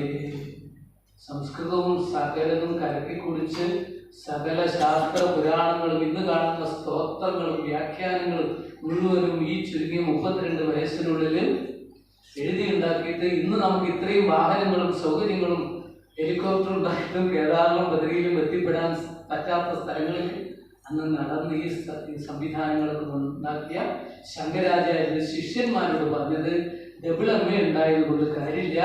സംസ്കൃത സൂത്രം ഡുഗൃഞ്ചകരണ എന്ന് പറഞ്ഞിട്ട് കൈ മടക്കിയിട്ടൊന്നും കാര്യമില്ല. അന്തകൻ വരുന്ന സമയത്ത് എന്ത് മാത്രമേ ഉള്ളൂ അല്ലേ? ഈശ്വര ഭജനം ചെയ്യുക. അതിന്റെ പുണ്യം മാത്രമേ നമുക്ക് കിട്ടുള്ളൂ. അയച്ചവൻ നിന്നെ തിരിച്ചു വിളിച്ചാൽ തിരിഞ്ഞു നോക്കാതെ നീ തിരിച്ചു ചെല്ലണം. മരിച്ചു നീ പിരിയുമ്പോൾ കരയും നിൻ ബന്ധുക്കൾ അറയ്ക്കുന്ന പ്രേതമായി വെറുക്കുന്നു നിന്നെ. മനുഷ്യനായി എന്തിനി മണ്ണിൽ പിറന്നു മനസ്സാക്ഷിയോടൊന്ന് ചോദിച്ചു നോക്ക്. ഇവിടെയാണ് പരീക്ഷത്തിന്റെ മുന്നിൽ ശുഗബ്രഹ്മർഷിയുടെ ഭാഗവതോപദേശം. ഇവിടെ നമ്മളുള്ളൂ. അനേകം കഥകളുണ്ട്, ഭക്തിയുടെ കഥകളുണ്ട്. ഇപ്പോൾ മനസ്സിലായില്ലേ? ഇത് പെട്ടെന്നൊന്നും പറയാനോ മനസ്സിലാക്കാനോ പറ്റുന്നില്ല. പിന്നെ ഒരു ആഭിമുഖ്യം ഉണ്ടാക്കാനേ സാധിക്കുള്ളൂ. അപ്പോൾ നമുക്കിനി ചിന്തിക്കാനും കൂടുതൽ കാര്യങ്ങൾ മനസ്സിലാക്കാനും വേണ്ടിയിട്ട് 7 ദിവസങ്ങളിലായിട്ട് ഈ കമ്പാപുര അയ്യപ്പ സന്നിധിയിൽ വെച്ച് ഒരുമിച്ച് കൂടിക്കൊണ്ട് ശ്രീമദ് ഭാഗവതത്തെ സാധിക്കുന്നതിനനുസരിച്ച് ആസ്വദിക്കാം. അതൊക്കെ ചില ആൾക്കാർക്ക് പ്രതിസന്ധികൾ ഉണ്ടാവും, പ്രയാസങ്ങൾ ഉണ്ടാവും. മനസ്സുകൊണ്ട് ഉറപ്പിച്ചാലൊന്നും ഇത് സാധിക്കണമെന്നില്ല. അപ്പോഴേക്കും നാട്ടിലേക്ക് കൊണ്ടുവരിക. മനസ്സിലായില്ല, ആ സമയമാകുമ്പോൾ പറയാൻ പറ്റുമോ? ഇല്ല. ചില ആൾക്ക് കുറച്ച് ദിവസം കഴിഞ്ഞിട്ട് കുറേ ഉൾക്കൊണ്ടിരിക്കുക. ഒരാളെന്നോട് പറഞ്ഞത്, ഞാൻ ഹെബാലുള്ളതാണ്, ഈ വിജയകുമാർ സാറിനെ അതൊക്കെ എനിക്കറിയാം എന്നൊക്കെ പറഞ്ഞിട്ട് നേരത്തെ വിളിച്ചു. ഞാൻ മുറിയിലുണ്ടായിരുന്നു, 4:45 വിളിച്ചു. അദ്ദേഹം പറഞ്ഞതറിയോ, ഞാൻ 1-ാം തീയതി രാവിലെ ഇവിടെ എത്തി. ഞാൻ പറഞ്ഞു, കുന്തിദേവി പറഞ്ഞത് എത്ര ശരിയാ, ഭാഗ്യവന്തം പ്രസൂയത ശരിയാണെന്ന്. അത് ഈ നാട്ടിലുള്ള ആളാണ്. ഫോട്ടോഗ്രാഫിയും കാര്യങ്ങളൊക്കെ ഇതൊക്കെ കളിക്കുന്ന സാറിൻ്റെ കോൺട്രാക്ടറൊക്കെ ചെയ്യുന്ന ആൾ തന്നെയാണ്. പക്ഷേ ഞാൻ അതേ ഇപ്പം ഞാൻ 2 കിലോമീറ്റർ മാറിയിട്ടാണ്. നല്ല സുഖമായിരുന്നു എനിക്ക്. പക്ഷെ എന്താ, യോഗം ആവണം. പറയാൻ പറ്റുമോ? ഇല്ല. അതുകൊണ്ട് ദുർലഭ്യ വസ്തു സുലഭതയാ ഹസ്തലത്തെ, ഇത് ദുർലഭ്യ വസ്തുവായിട്ട് നമുക്ക് കിട്ടിയിരിക്കുന്നതാണ്. അത് വേണ്ടതുപോലെ പ്രയോജനപ്പെടുത്തുക.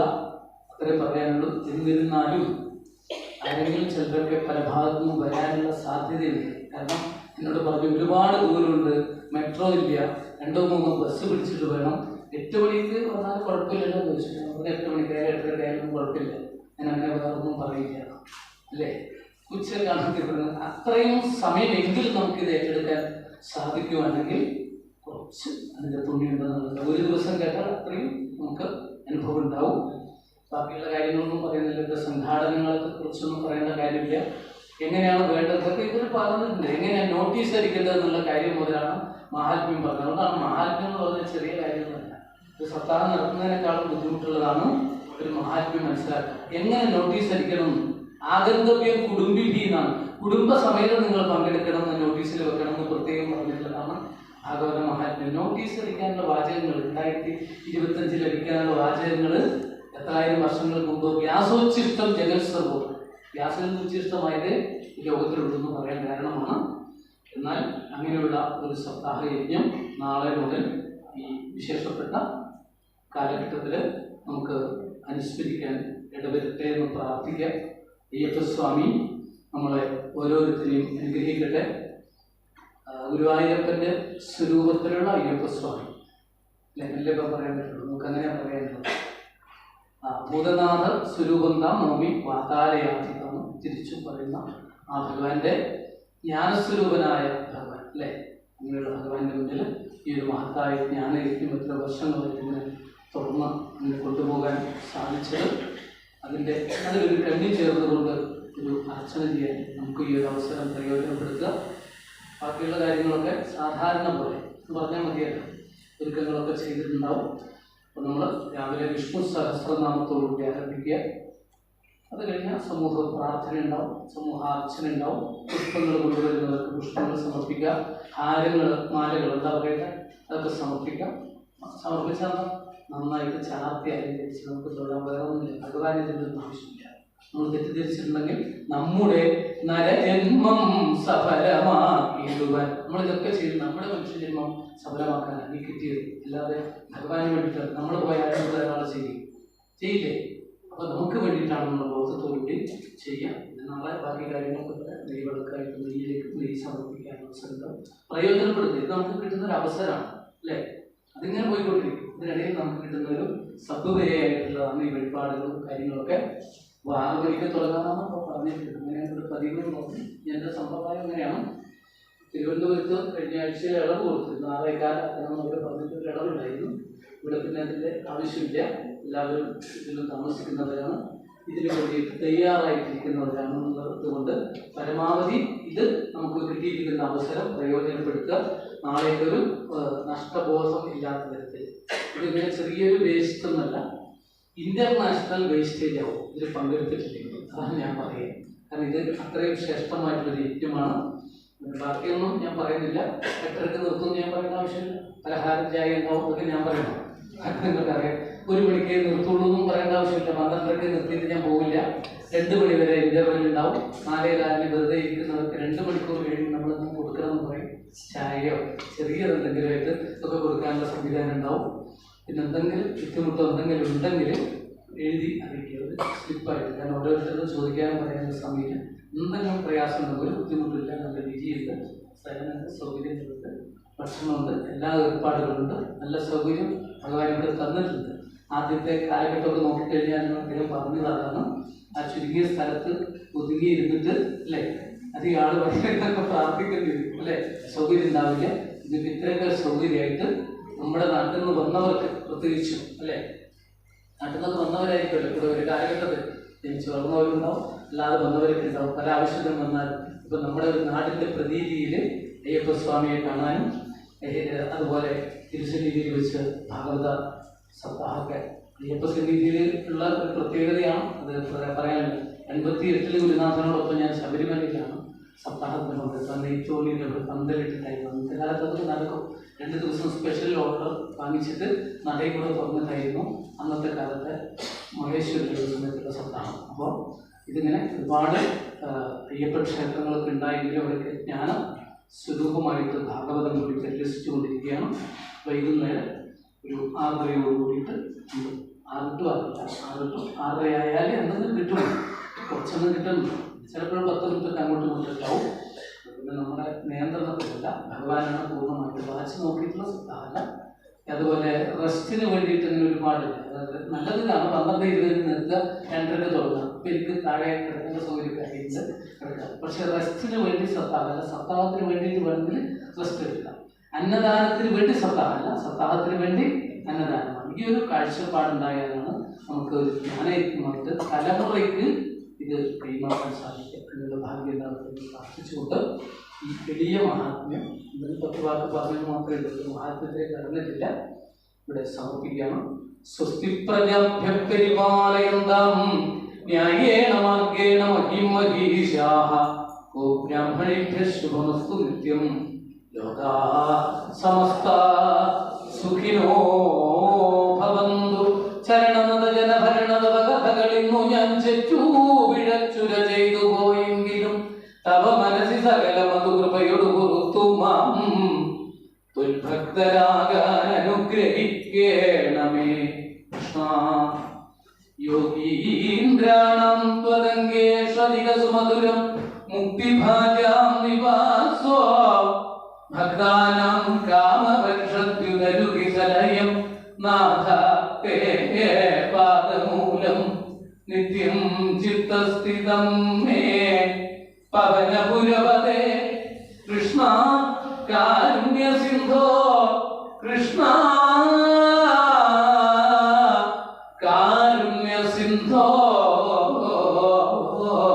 കൃത്വാ നിശേഷതാവൻ പ്രതിശതു പരമാനന്ദ സതോലക്ഷ്മിയും കായേന വാചാ മനസേന്ദ്രിയൈർവാ ബുദ്ധ്യാത്മനാ വാ പ്രകൃതേ സ്വഭാവാൽ കരോമി യദ്യൽ സകലം പരസ്മൈ നാരായണായേ സമർപ്പയാമി.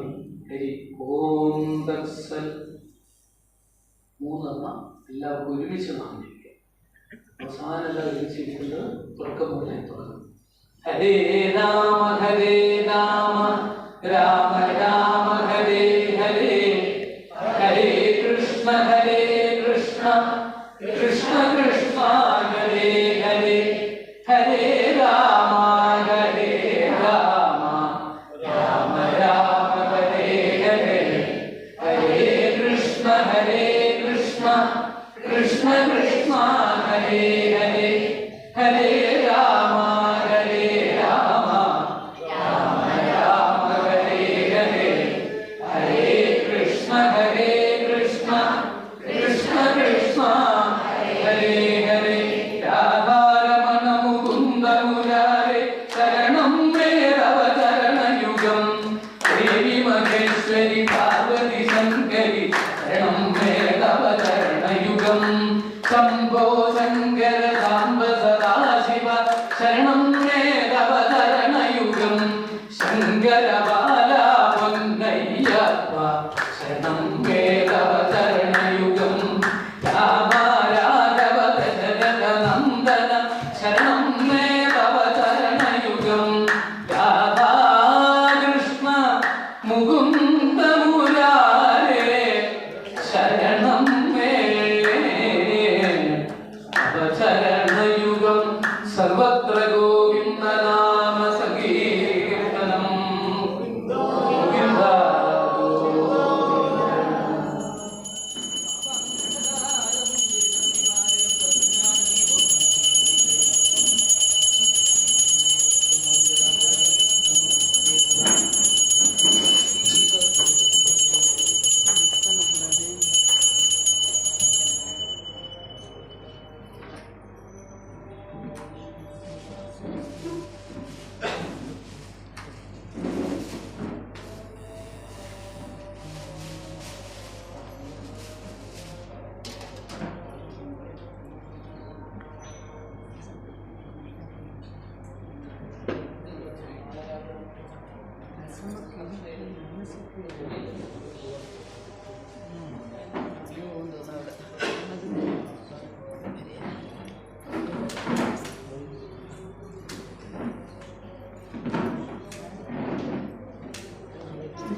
ഭക്ഷണം കഴിച്ചിട്ട് പോണേ.